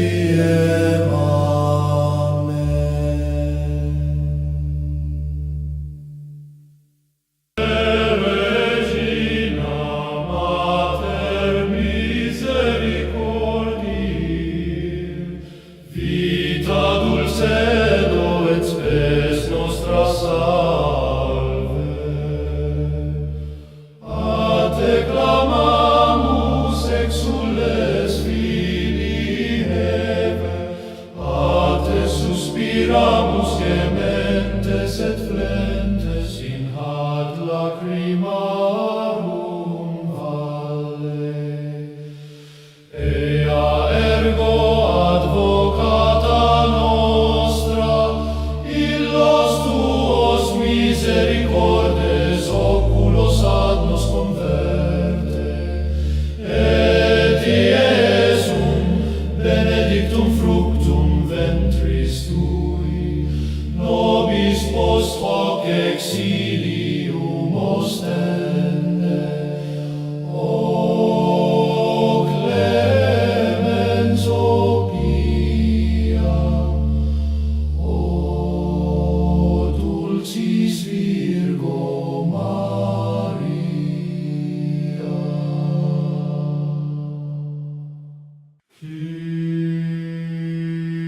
Kyrie eleison, Kyrie eleison, Kyrie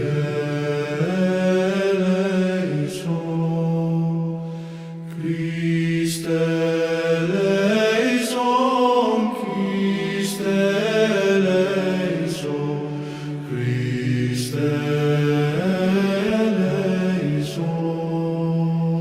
Kyrie eleison,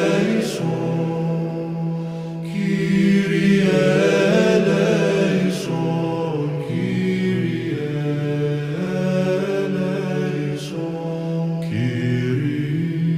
Fons bonitatis pater ingenite, aquo bona cuncta procedunt eleison, Kyrie.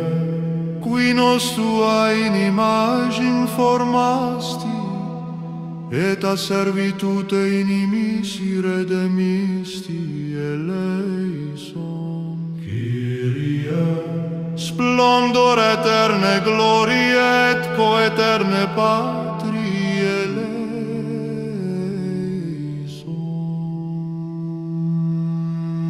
Christe, Dei forma substantialis, qui matrem tuam virginem pactac servasti eleison, Christe. cui crucem tuam dinatus et subire pro nobis eleison. Christe, qui mortem tuam visisti et resurrectus es eleison. Kyrie, Spiritus gratiae ad optionis, qui corda nostra caritate tua inflammas eleison. Kyrie, qui baptisati sumus in te, et confirmati nomine tuo eleison. Kyrie, qui nos in fide confirmas, et in spe conservas eleison.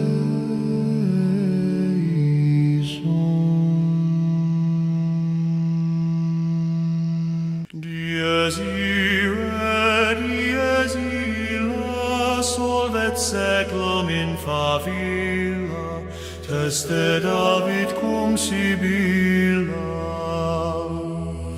Quantus tremores fervurus, quando judex es venturus, unta stricte discussurus, tuba mirum spargens sonum, per sepulcra regionum, coget omnes ante thronum.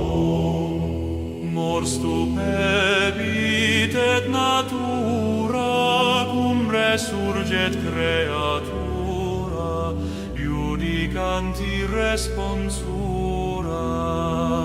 Liber scriptus proferetur, in quo totum continetur, unde mundus judicetur. Iudex ergo cum sedebit, quid latet apparebit, nil in ultum remanebit. Quid sum miser tunc dicturus, quem patronum rogaturus, cum vix justus sit securus. Rex tremende majestatis, qui salvando salvas gratis, salva me fons pietatis. Recordare Iesu pie, quod sum causa tue vie, ne me perdas illa die. Quarens mese distillasus, redemisti crucem passus, tantus labor non sit casus. Juste judex sulcionis, donum fac remissionis, ante diem rationis. Ingemisco tanquam reus, culpa rubet vultus meus, supplicanti parce Deus. Qui Mariam absolvisti, et latronem exaudisti, mihi quoque spem dedisti. Preces me non sunt digne, se tu bonus fac benigne, ne perenni cremerigne. Inter oves locum presta, et ab hedis me sequestra, statuens in parte dextra. Confutatis maledictis, flammis acribus addictis, voca mecum benedictis. Oro supplex et acclinis, cor contritum quasi sinis, gere cura mei finis. Lacrimosa dies illa, quare surget ex favilla, judicandus homo res. huic ergo parce Deus, pie Iesu Domine, dona eis requiem.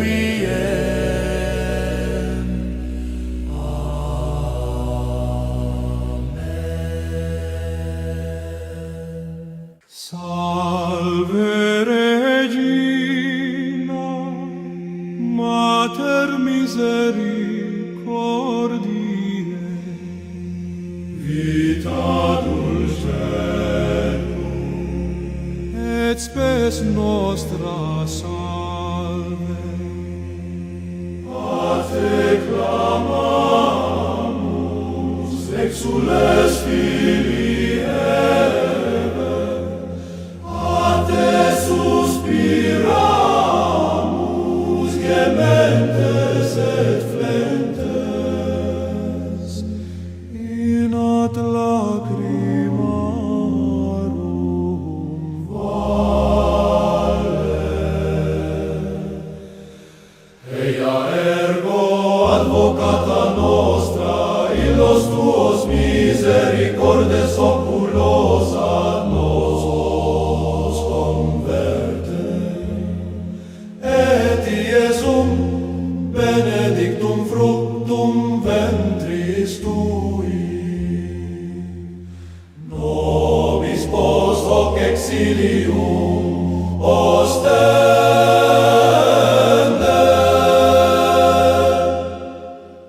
O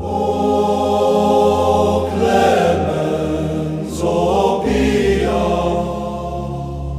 o dulcis Virgo Maria.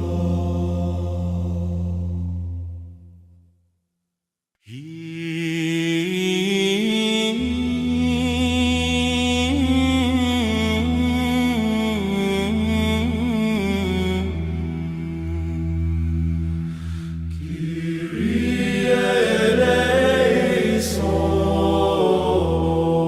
Kyrie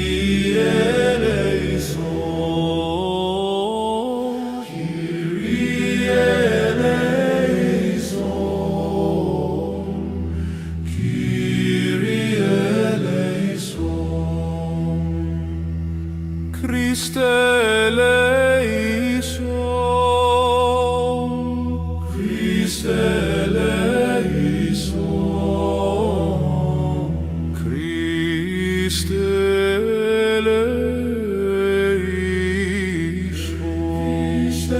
eleison,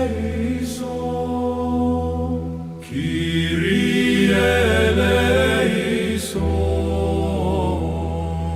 Kyrie eleison, Kyrie eleison,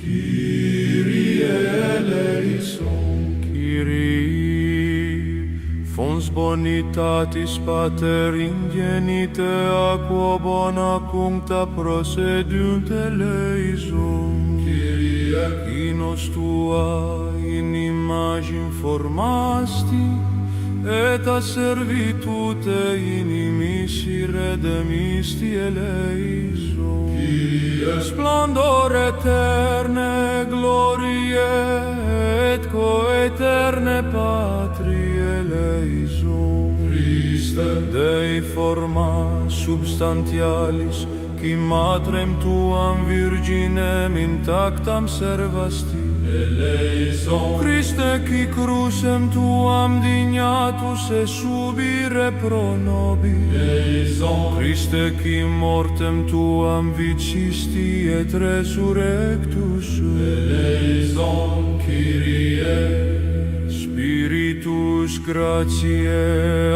adoptionis, qui corda nostra caritate tua inflamma, eleison, Kyrie, qui baptizati sumus in te, et confirmati in nomine tuo, eleison, Kyrie, qui nos in fide confirmas et in spe conservas, eleison.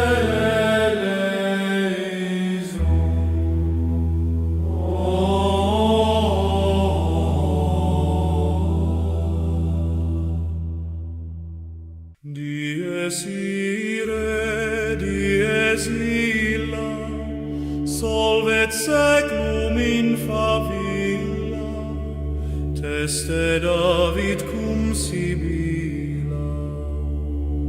Quantus tremores futurus, quando iudex est venturus, cunta stricte discussorum. Tuba mirum spargens sonum, per sepulcra regionum, coget omnes ante tronum. Mors stupebit et natura, cum resurget creatura, judicanti responsura. Liber scriptus proferet, in quo totum continetum, unde mundus judicetum.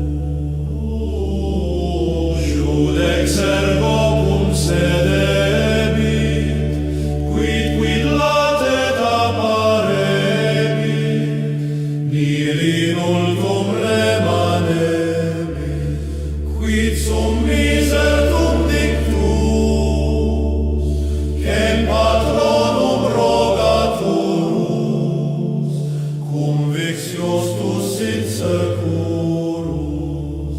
Rex tremende majestatis, qui salvando salvas gratis, salva me fons pietatis.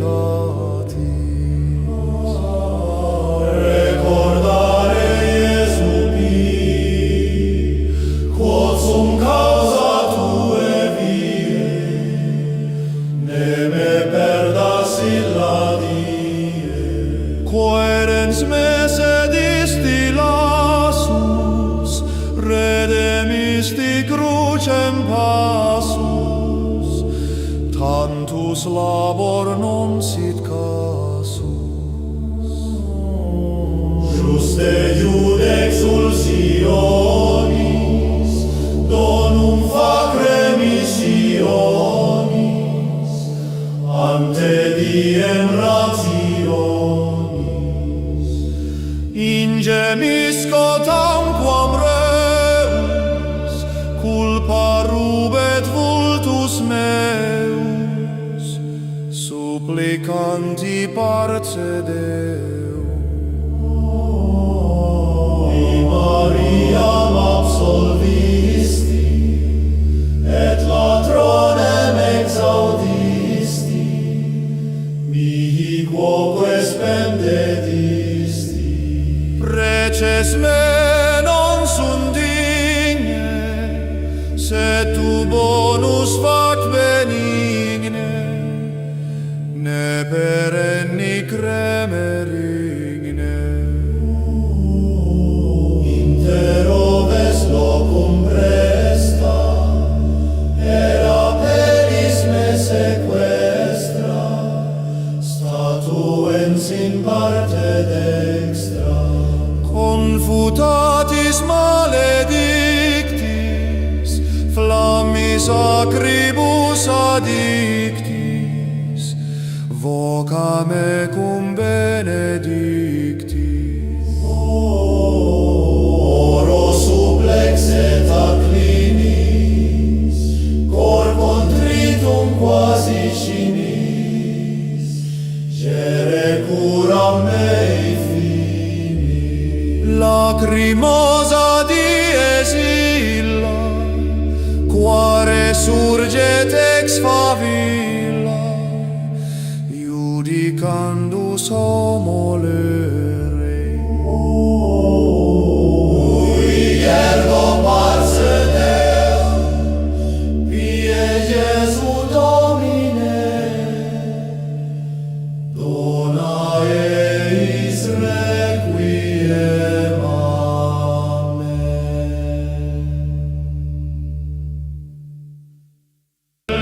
Regina Mater Misericordiae,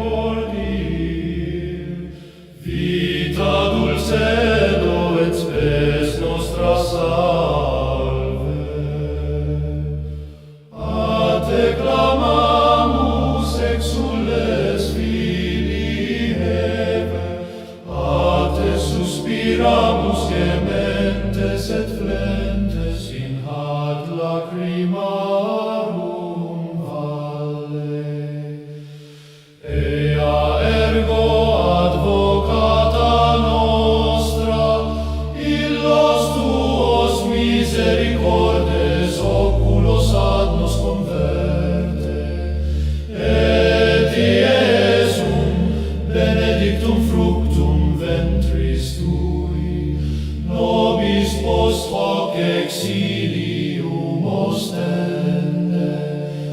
O clemens, o pia, o dulcis Virgo Maria.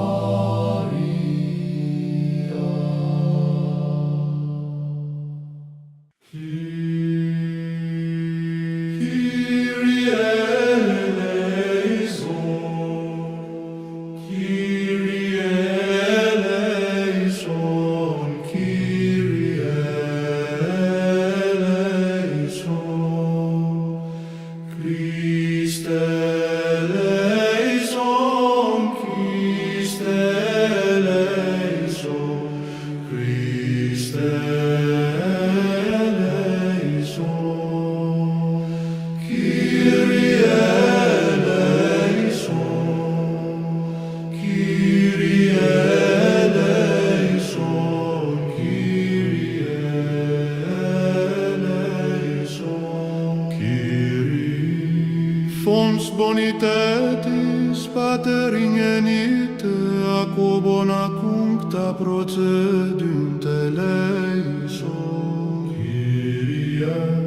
Qui nos tua in imagine formasti, et a servitute inimici redemisti eleison, Kyrie.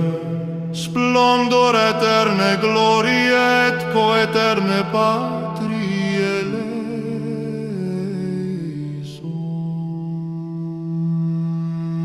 Christe, Dei forma substantialis, qui matrem tuam virginem pacta servasti eleison, Christe. Qui crucem tuam dinatus et subire pro nobis eleison, Christe. Qui mortem tuam visisti et resurrectus es eleison, Kyrie. Spiritus gratiae ad optionis, qui corda nostra caritate tua inflammas eleison, Kyrie. Qui baptisati sumus in te, et confirmati nomine tuo eleison, Kyrie. Qui nos in fide confirmas, et in spe conservas eleison.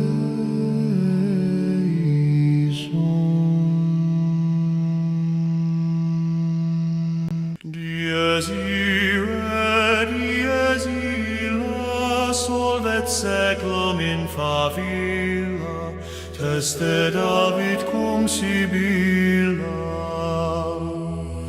Quantus tremores furus, quando judex est venturus, unta stricte discussurus, tuba mirum spargens sonum, per sepulcra regionum, coget omnes ante thronum.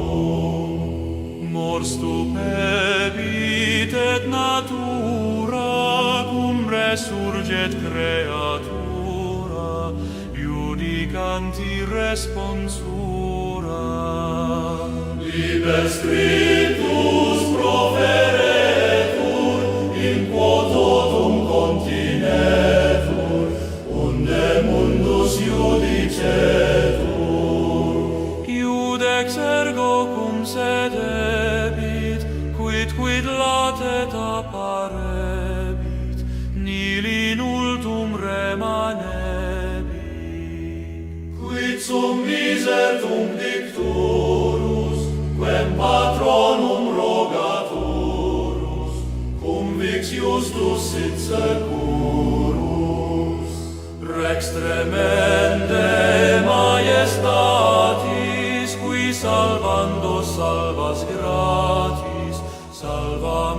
non pietatis. Recordare Iesu pie, quod sum causa tue vie, ne me perdas illa die. Quarens mese distillasus, redemisti crucem passus, tantus labor non sit casus. Juste judex sulcionis, donum fac remissionis, ante diem rationis. Ingemisco tanquam reus, culpa rubet vultus meus, supplicanti parce Deus.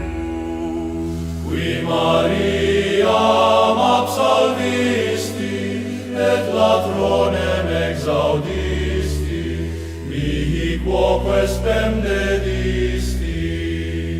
Preces me non sunt digne, se tu bonus fac benigne, ne perenni cremerigne. Inter oves locum presta, et ab hedis me sequestra, statuens in parte dextra. Confutatis maledictis, flammis acribus addictis, voca mecum benedictis.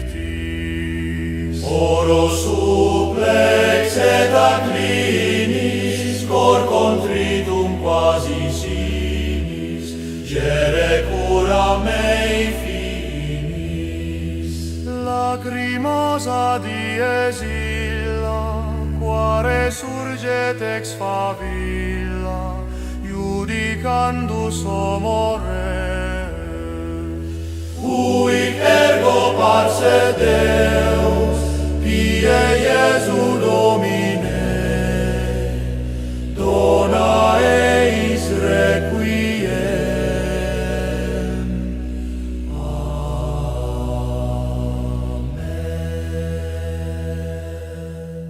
Salve Regina, Mater misericordiae, Vita dulcerum, et spes nostra salve. a te clamamus, exules filii Eve, a te suspiramus, gementes et flentes, In ad lacrimarum valle. Eia ergo advocata nostra, illos tuos misericordes oculos ad nos converte, et Iesum benedictum fructum ventris tui, nobis post hoc exilium ostende.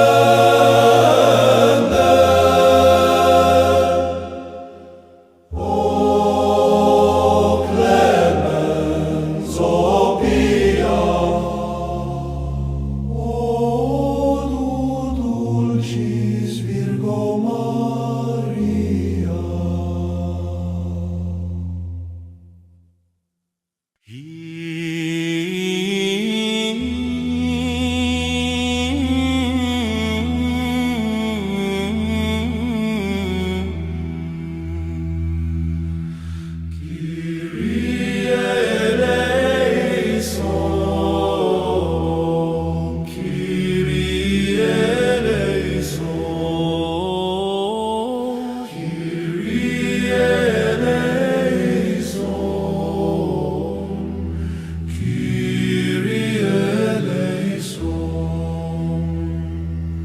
Christe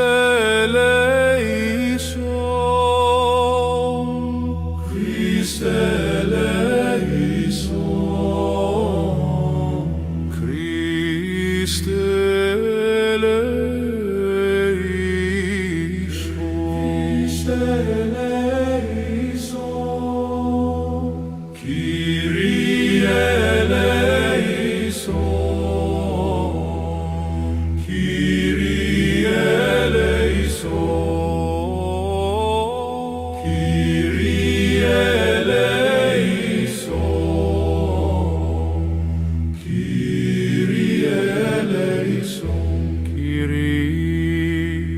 Fons bonitatis pater ingenite aquo bona cuncta procedunte eleison. Kyrie, qui nos tua in imagine formasti, et a servitute inimisi redemisti eleison. Kyrie, splendor eterne gloriae et coeterne patri eleison. Christe, Dei forma substantialis, qui matrem tuam virginem intactam servasti, eleison. Christe, qui crucem tuam dignatus e subire pro nobis, eleison. Christe, qui mortem tuam vicisti et resurrectus, eleison. Kyrie, Spiritus gratiae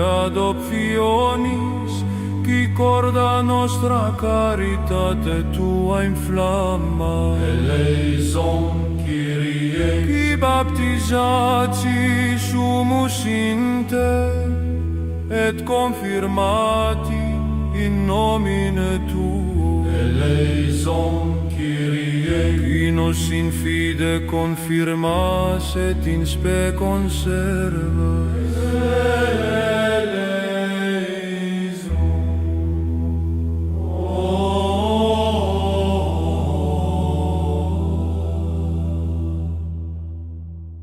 Dies ire, dies illa, solvet seclum in favilla, teste David cum sibilla. Quantus tremores futurus, quando iudex est venturus, cunta stricte discussurus. Tuba mirum spargens sonum, per sepulcra regionum, coget omnes ante tronum. Mors stupebit et natura, cum resurget creatura, judicanti responsura. Liber scriptus proferetur, in quo totum continetum, unde mundus judicetur. Judex ergo cum sedebit, quid latet apparebit, nihil in ultum remanebit, quid sum miser tum dictus, quem patronum rogaturus, cum vixiosus sit securus. Rex tremende majestatis, qui salvando salvas gratis, salva me fons pietatis. Recordare Iesu pii, quod sum causa tue vie, ne me perdas illa die. Quaerens me sedisti lassus, redemisti crucem passus, tantus labor non sit casus. Juste iudex ulsionis, donum facre missionis, ante diem rationis. Ingemisco tamquam reus, culpa rubet vultus meus, supplicanti parce Deum. Di Mariam absolvisti, et latronem exaudisti, mihi quoque spes leces me non sunt digne, se tu bonus fac benigne, ne perenni cremerigne. Inter oves locum presta, era peris me sequestra, statuens in parte dextra. Confutatis maledictis, flammis acribus addictis, voca me cum benedictis. Oro supplex et acclinis, cor contritum quasi cinis, gere curam mei finis. Lacrimosa dies illa, quare surget ex favilla, judicandus homo lere. Ui ergo parce Deum, pie Jesu Domine, dona eis requiem.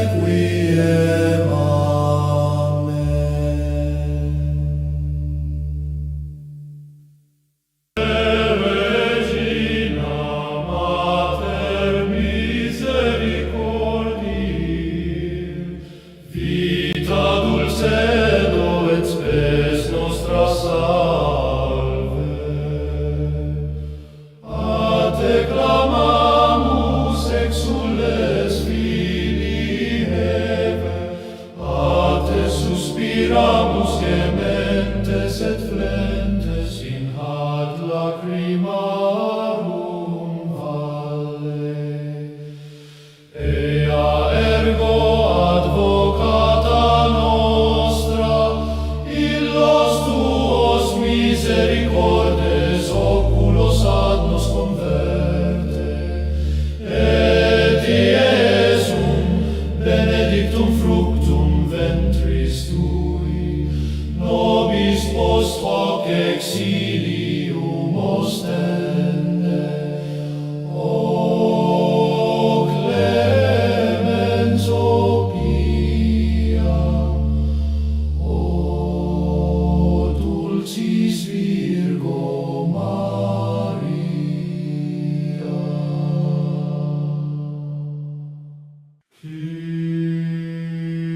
Kyrie eleison, Kyrie eleison, Kyrie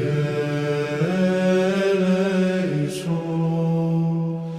Christe eleison, Christe eleison, Christe eleison. Kyrie eleison, Kyrie eleison, Kyrie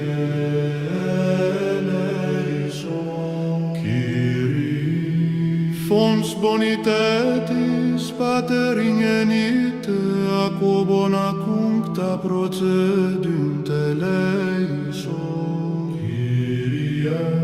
Qui nos tua in imagine formasti, et a servitute inimici redemisti eleison, Kyrie. Splendor eterne glorie et coeterne patri eleison.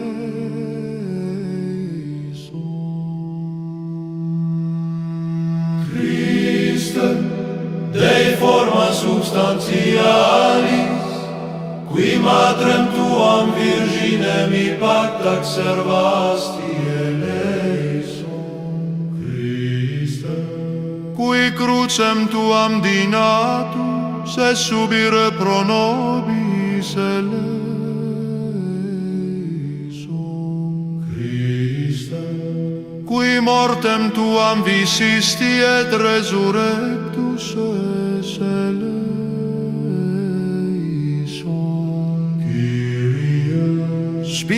Spiritus gratiae adoptionis, qui corda nostra caritate tua inflammas eleison. Kyrie, qui baptisatis sumus in te, et confirmati nomine tuo eleison. Kyrie, qui nos in fide confirmas, et in spe conservas eleison.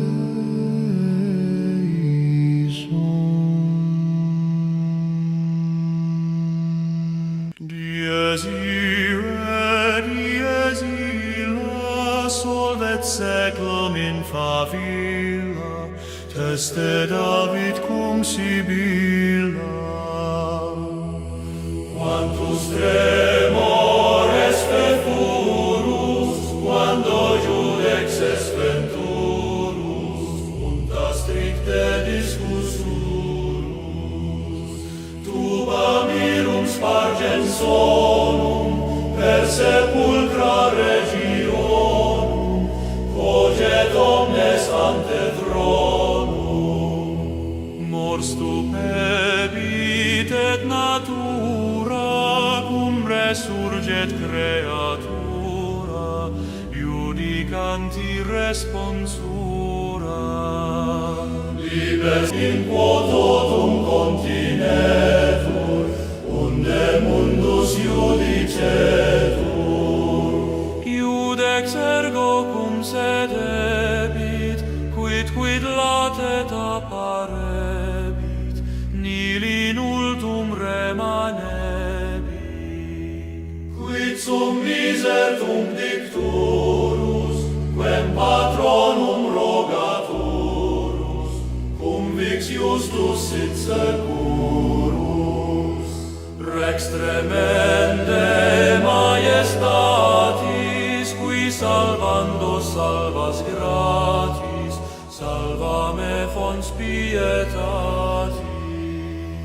Recordare Iesu pie, quod sum causa tue vie, ne me perdas illa die. Quarens mese distillasus, redemisti crucem passus, tantus labor non sit casus. Juste judex ursionis, donum fac remissionis, ante diem rationis. Ingemisco tanquam reus, culpa rubet vultus meus, supplicanti parce Deus. Qui Mariam absolvisti, et latronem exaudisti, mihi quoque spem dedisti. Preces me non sunt digne, se tu bonus fac benigne, ne perenni cremerigne. Inter oves locum presta, et ab hedis me sequestra, statuens in parte dextra. Confutatis maledictis, flammis acribus addictis, voca mecum benedictis. Oro supplex et acclinis, cor contritum quasi sinis, gere cura mei finis. Lacrimosa dies illa, quare surget ex favilla, judicandus homo re. Huic ergo parce Deus, pie Iesu Domine, dona eis requiem. Amen.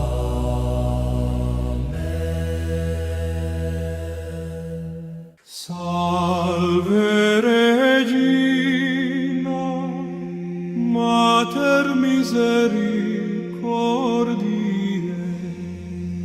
vita dulcerum, et spes nostra salve.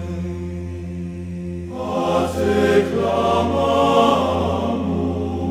exules Filii Eve, a te suspiramus, gementes et flentes, in ad lacrimarum vale. Eia ergo advocata nostra, illos tuos misericordes oculos ad nos converte, et Iesum benedictum fructum ventris tui, nobis post hoc exilium ostende.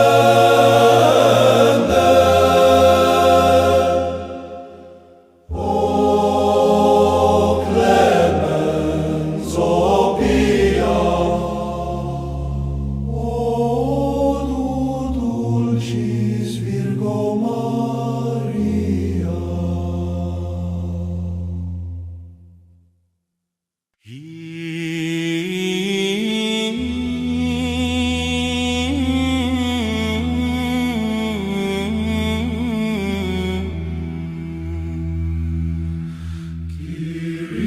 Kyrie eleison, Kyrie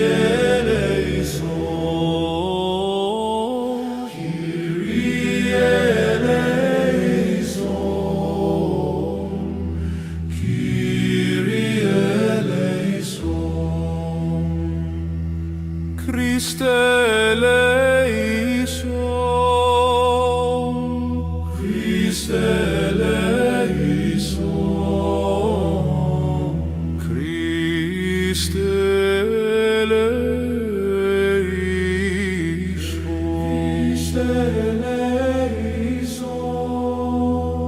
Kyrie eleison, Kyrie eleison, Kyrie eleison, Kyrie eleison, Kyrie fons bonitatis Pater ingenite aquo bona cuncta procediunt eleison, Kyrie qui nos tua in imagine formasti, et a servitute inimisi redemisti eleison, Kyrie splendor eterne glorie et coeterne patrie eleison, Christe Dei forma substantialis qui matrem tuam virginem intactam servasti eleison, Christe qui crucem tuam dignatus et subire pro nobis eleison, Christe qui mortem tuam vicisti et resurrectus eleison, Kyrie Spiritus gratiae adoptionis, qui corda nostra caritate tua inflamma eleison, Kyrie qui baptisati sumus in te et confirmati in nomine tuo eleison, Kyrie qui nos in fide confirmas et in spe conserva eleison.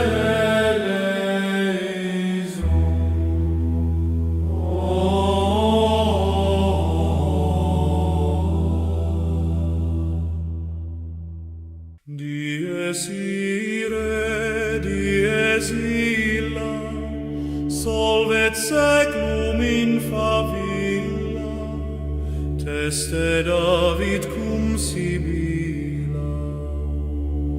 Quantus tremores futurus, quando iudex est venturus,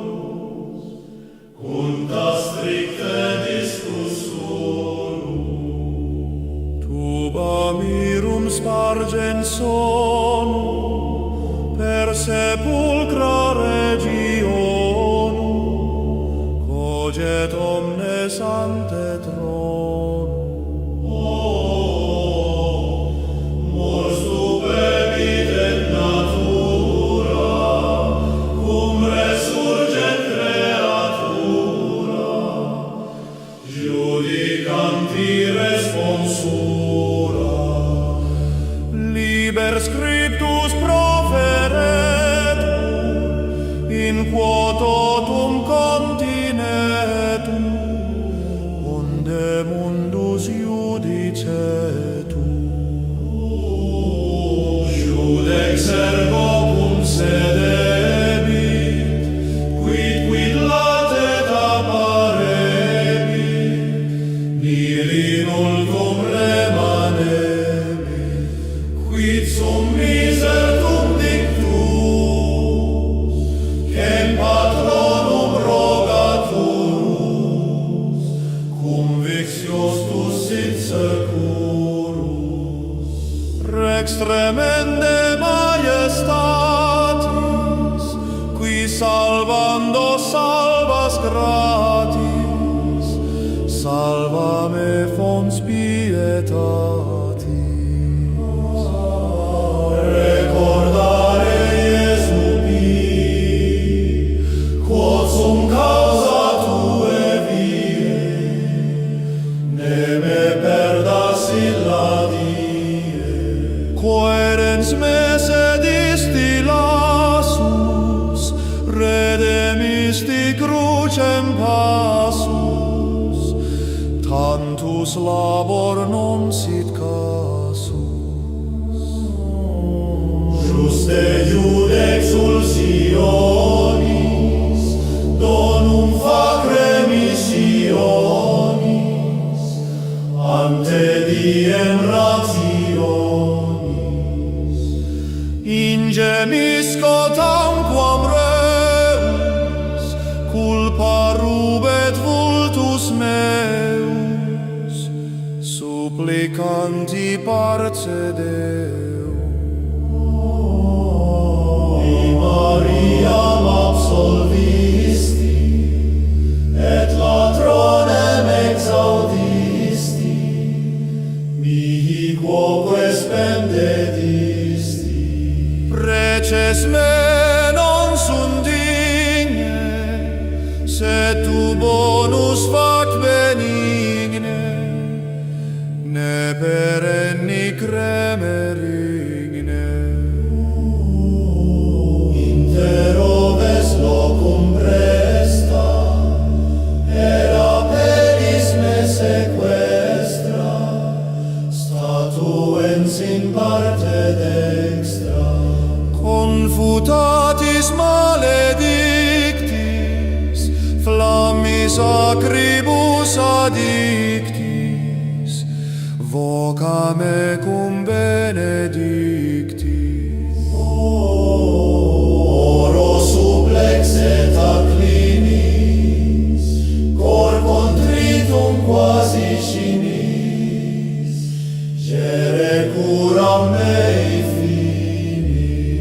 Lacrimosa dies illa, quare surget ex favilla, judicandus homo lere. Ui ergo parce Deum, pie Iesu Domine, dona eis requiem. Amen.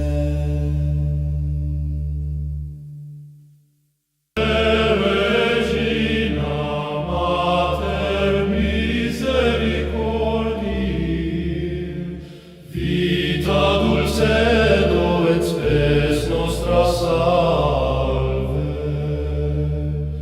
A te clamamus exules Filii Heve, a te suspiramus gementes et flentes in ad lacrimarum valle.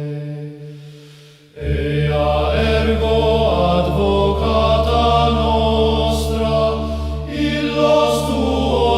misericordes oculos ad nos converte, et Iesum benedictum fructum ventris tui, nobis post hoc exilium ostende.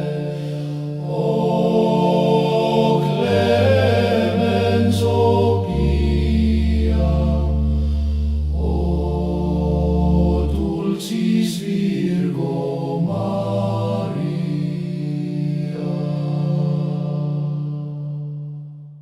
Kyrie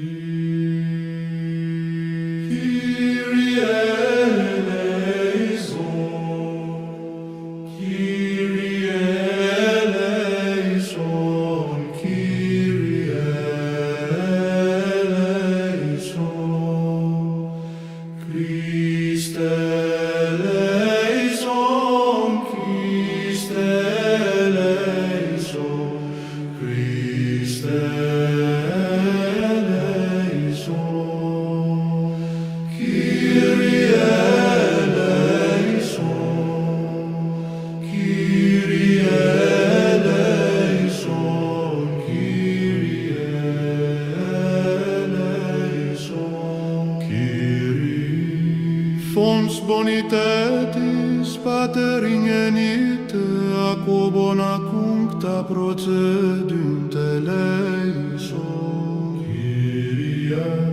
Qui nos tua in imagine formasti, et a servitute inimici redemisti eleison, Kyrie. Splendor eterne glorie et coeterne patri eleison.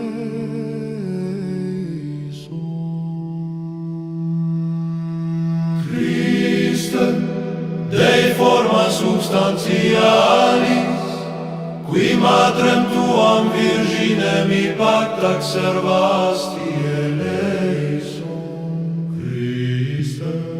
Qui crucem tuam dinatus et subire pro nobis eleison, Christe. Qui mortem tuam visisti et resurrectus es eleison,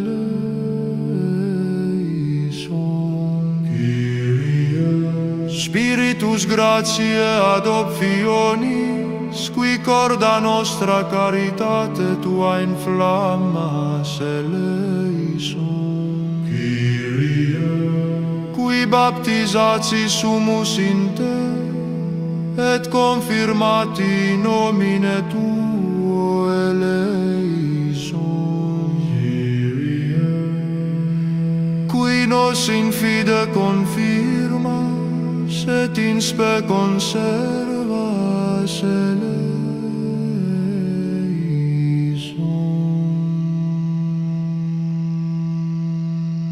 Dies irae, dies illa, solvet seclum in favilla, teste David cum Sibilla.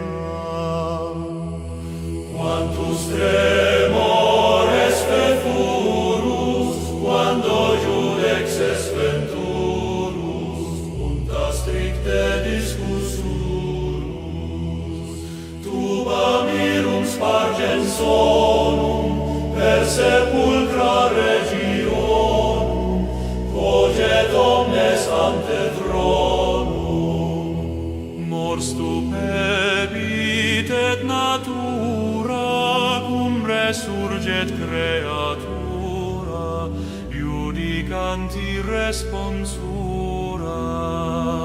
Liber scriptus proferetur, in quo totum continetur, unde mundus judicetur. Ergo cum sedebit, quid latet apparebit, quid latet apparebit, nil in ultum remanebit, nil in ultum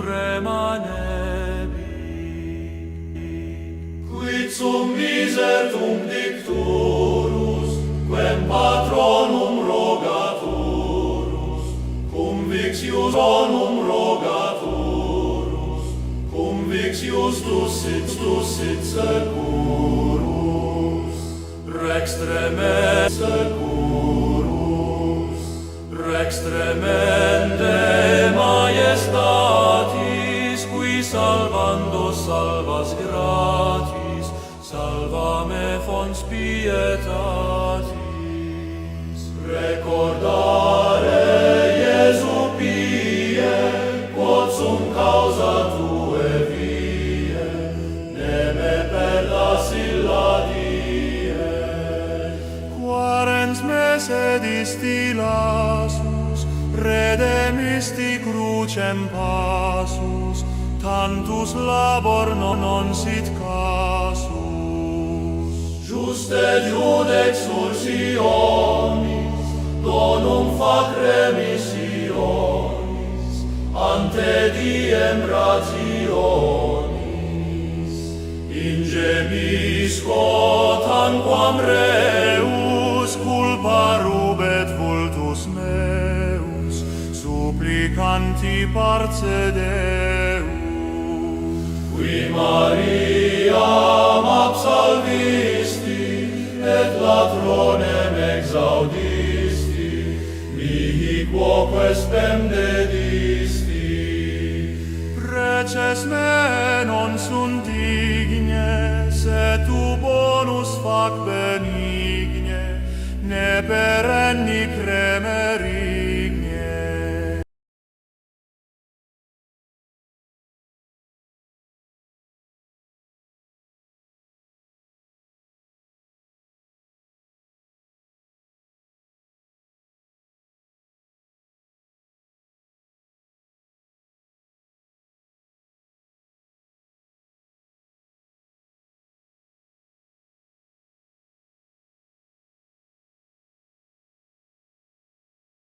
The game designed for 8-year-olds. Gorgeous.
shit, dude.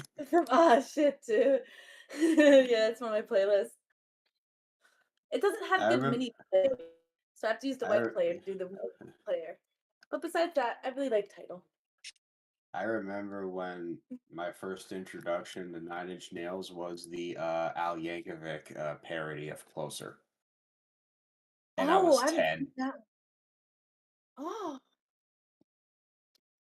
So yeah. For some technically, yeah. reason, whenever that song does come on, it comes on when I'm in the shower visiting my mom, and I'm like, oh fuck, I have to like run out of the shower. I can't listen to music when I shower.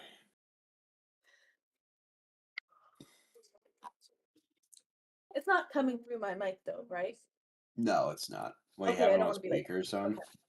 Yo, No, I Clay, don't. Yo, you look like a failure, my nigga.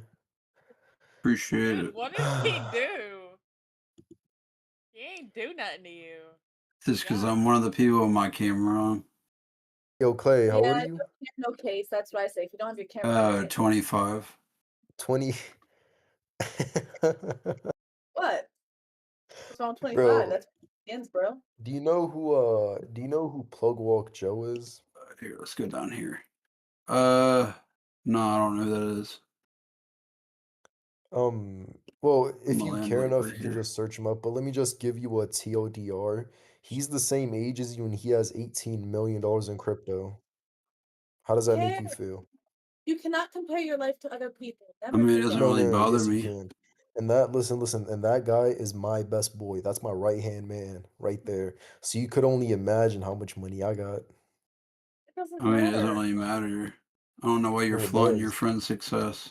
Look, No, to no, be no, fair, no. if Listen, you, listen. if you ever I mean, had it's not. I money, mean, it's not like you did that. So I mean, it's. no. Well, No, what does it no, really no, no. matter? If The you people actually you have money, surround you yourself don't with. tell people you have money. No, but Don't. that doesn't I correlate had to anything $10,000 because I can't hear. listen, the people you surround yourself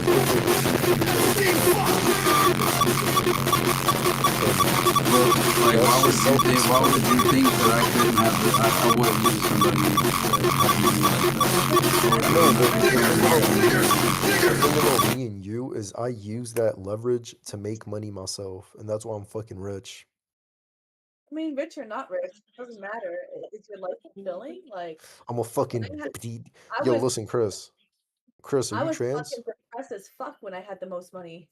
I'm Yo, happy. yo, that I Chris, are you 14-year-old trans? sig vape. All right, listen, Chris, I'll fly you out You, to bro. Monaco. All right, I'll fly you out to Monaco. Monica, where's What? that? Costa, I You don't will know where always. Monaco is? Oh, Listen, I'll fly you out, okay? why no? Listen, no, I'm because I'm happy. trying to show you. Listen, I'm trying to show you how rich people do it, you know? Look, rich people, they take their money, they put it into those privatized bank accounts where the bank borrows their money to give people to loans, get that up and up and up and up, and then save.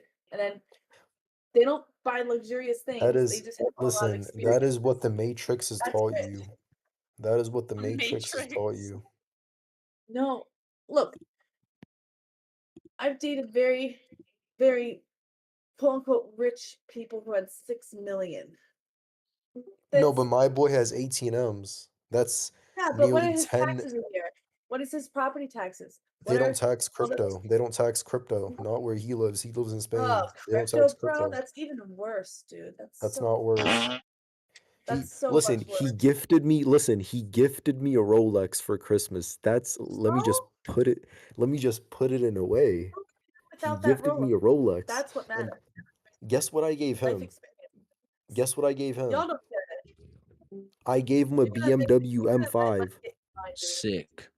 You're gonna let money get you blind. I'm happy with everything I have. But you're not.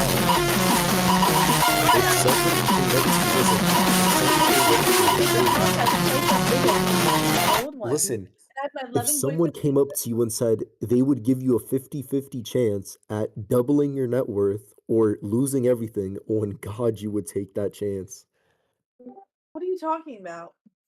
If someone came up to you and said, I'll give you the 50-50 chance of either doubling your net worth or losing everything. Godman, you miss me? You would You take miss it. me? Oh my god. Godman. You're not changing me. Dude. I'm happy. Yo, for what Pigeon. happened. Yo, Whatever. Pigeon. I'm gonna Yeah? rape Rex. I'm gonna rape your dead dog Rex. That's crazy, bro. I wish that the next Animal Listen, Crossing listen, game Pigeon. brings Pigeon. in a Pigeon, I'm movable gonna rape. camera. Pigeon, I'm gonna rape get 'em. your dead dog Rex. I'm gonna rape your fucking dead dog. Listen, I'm gonna ejaculate inside of your dead fucking dog, nigga. What is bro I'm doing? gonna rape, and I'm gonna rape your grandmother. I'm so confused. Did you see Whoever that? said What that was shit, you sound like a bot. is You're my cringe. ping bad? You sound like a fucking Fortnite AI. You're cringe. Godman, look what I sent you. Godman, look what I sent you. What you sent me, bro? You sent you a penis Hey, picture. bro. Don't open it. I hope the next Animal Crossing game has a fully movable Oh, camera. oh, there's somebody here. Of course. I got the swords again. God damn it. Godman. What? What'd you send? What'd you send? Fuck. I'll send it to you, Just look Godman. at it. Godman. I'll send it to you. It's a Hate gift. you, bro. I hate this game. Where? I don't see what you sent me. I Bro, sent it go to you, to bro. Mr. Pigeon and then go to DMs. Yo! Don't That's slash, not don't me, slash. bro. That's not me. Są wysłać. Tego gifa z jego. Jakiego gifa? Pokażcie mi. How much Go nie is widziałem. going on? Go nie That's not widziałem. me, bro. Wyślij K4K, gay for K. I'm gay for K. You mean Clay 4K, not K4K. No, I'm gay for Clay, gay. A, tego. Gay for Tego stanie w kole. How they be doing today? It's a gift on you, bro. It's alright. I made a gift of you, I bro. just realized how gay I am for Clay. You like it? Godman, you like? Pretty gay. Yeah, I do like. Clay, I would give you Bro, your head, ass is my not, nigga. your ass is not right too now. big. 10 push-ups. I'll show you how good I am. Right now? Your ass is not Yes, too bro. big. Yes, Godman. 10 push-ups. But that was a thing for yesterday. Today isn't Oh, yesterday. well, yesterday is today, and today is yesterday. Come on, bro. You don't think I'm actually 2B, bro? We're gonna go. We'll go here. Don't It's a make random me spot. do it again, bro. Don't make me do another gift. I am 2B. Oh shit. You cooked another There's two one. people right here, but here we can land right here since it's right here. Hey, dude, man. I'm a dude, man. That's lit. I have a slit. It's a grammar set. A really gay little slit. Okay. Settle Dude, down, I'm settle 2B, down. bro. Dude, you're fucking up one of the letters. Turoki, zaproś mnie, ja mam tą grę. Co? Ten Sons of the Forest, ja mam tą grę. Zaproś mnie. Alt print screen. Ja nie mam The Forest. Nie, Sons of the Forest. Nie mam Sons of the Forest. To pisze, że grasz, kurwa. No jak gram? Ja nie mam Sons of the Forest. Aha. Oh, No, no to patrz grupchat, patrz Women are property. Bobbity boobity. Patrz That's grupchat. boobity Co to jest? bibbity, women, boobity bobbity, women are property. Już. Everyone knows that. Ja nie mam Sons of the Forest. No a co tu to Stop pisze, talking about kurwa? Sons of the Forest and fucking Chinese. China. Shut the fuck up. China. Kurwa, I China. want to be ninja. China! Bing Chilling. Nie mam jednak I got- Sons of the Forest. Mitsubishi, Codman, Hyundai, go Subaru. to our DMs. Codman, go to DMs. I don't wanna. Go, bro, you see. Present from me on your birthday. Ej, wyślij mi to też. Na group chat. Na group chat. Na grupchat.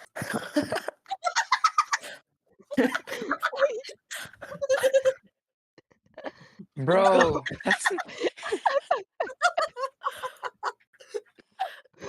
that's not me, Outman. bro. He's a teraz z niego. No, I missed it. I missed it. He took another picture of you. Bro, hey bro, why you do that, bro? We're gonna go into that later. Okay. Yes. يا الخنزير. No dobra, gramy w CS-a? Conman, do you have phasmophobia? Yeah. How do I run What up walls level are again? you? No. Are you homophobic? I don't. Oh, you Again, got I me. was Level peeking, are I you? forgot. Oh man, Wait, what can you level actually? are Can you? you still run up walls? Conman, what level are you? Or am I tripping? Like 8. I was never able to do it. I 4. don't know, man. I'm level 32. Well, no, actually 40. Jaki kurwa Perfect, autyzm. perfect, perfect, perfect. Perfect.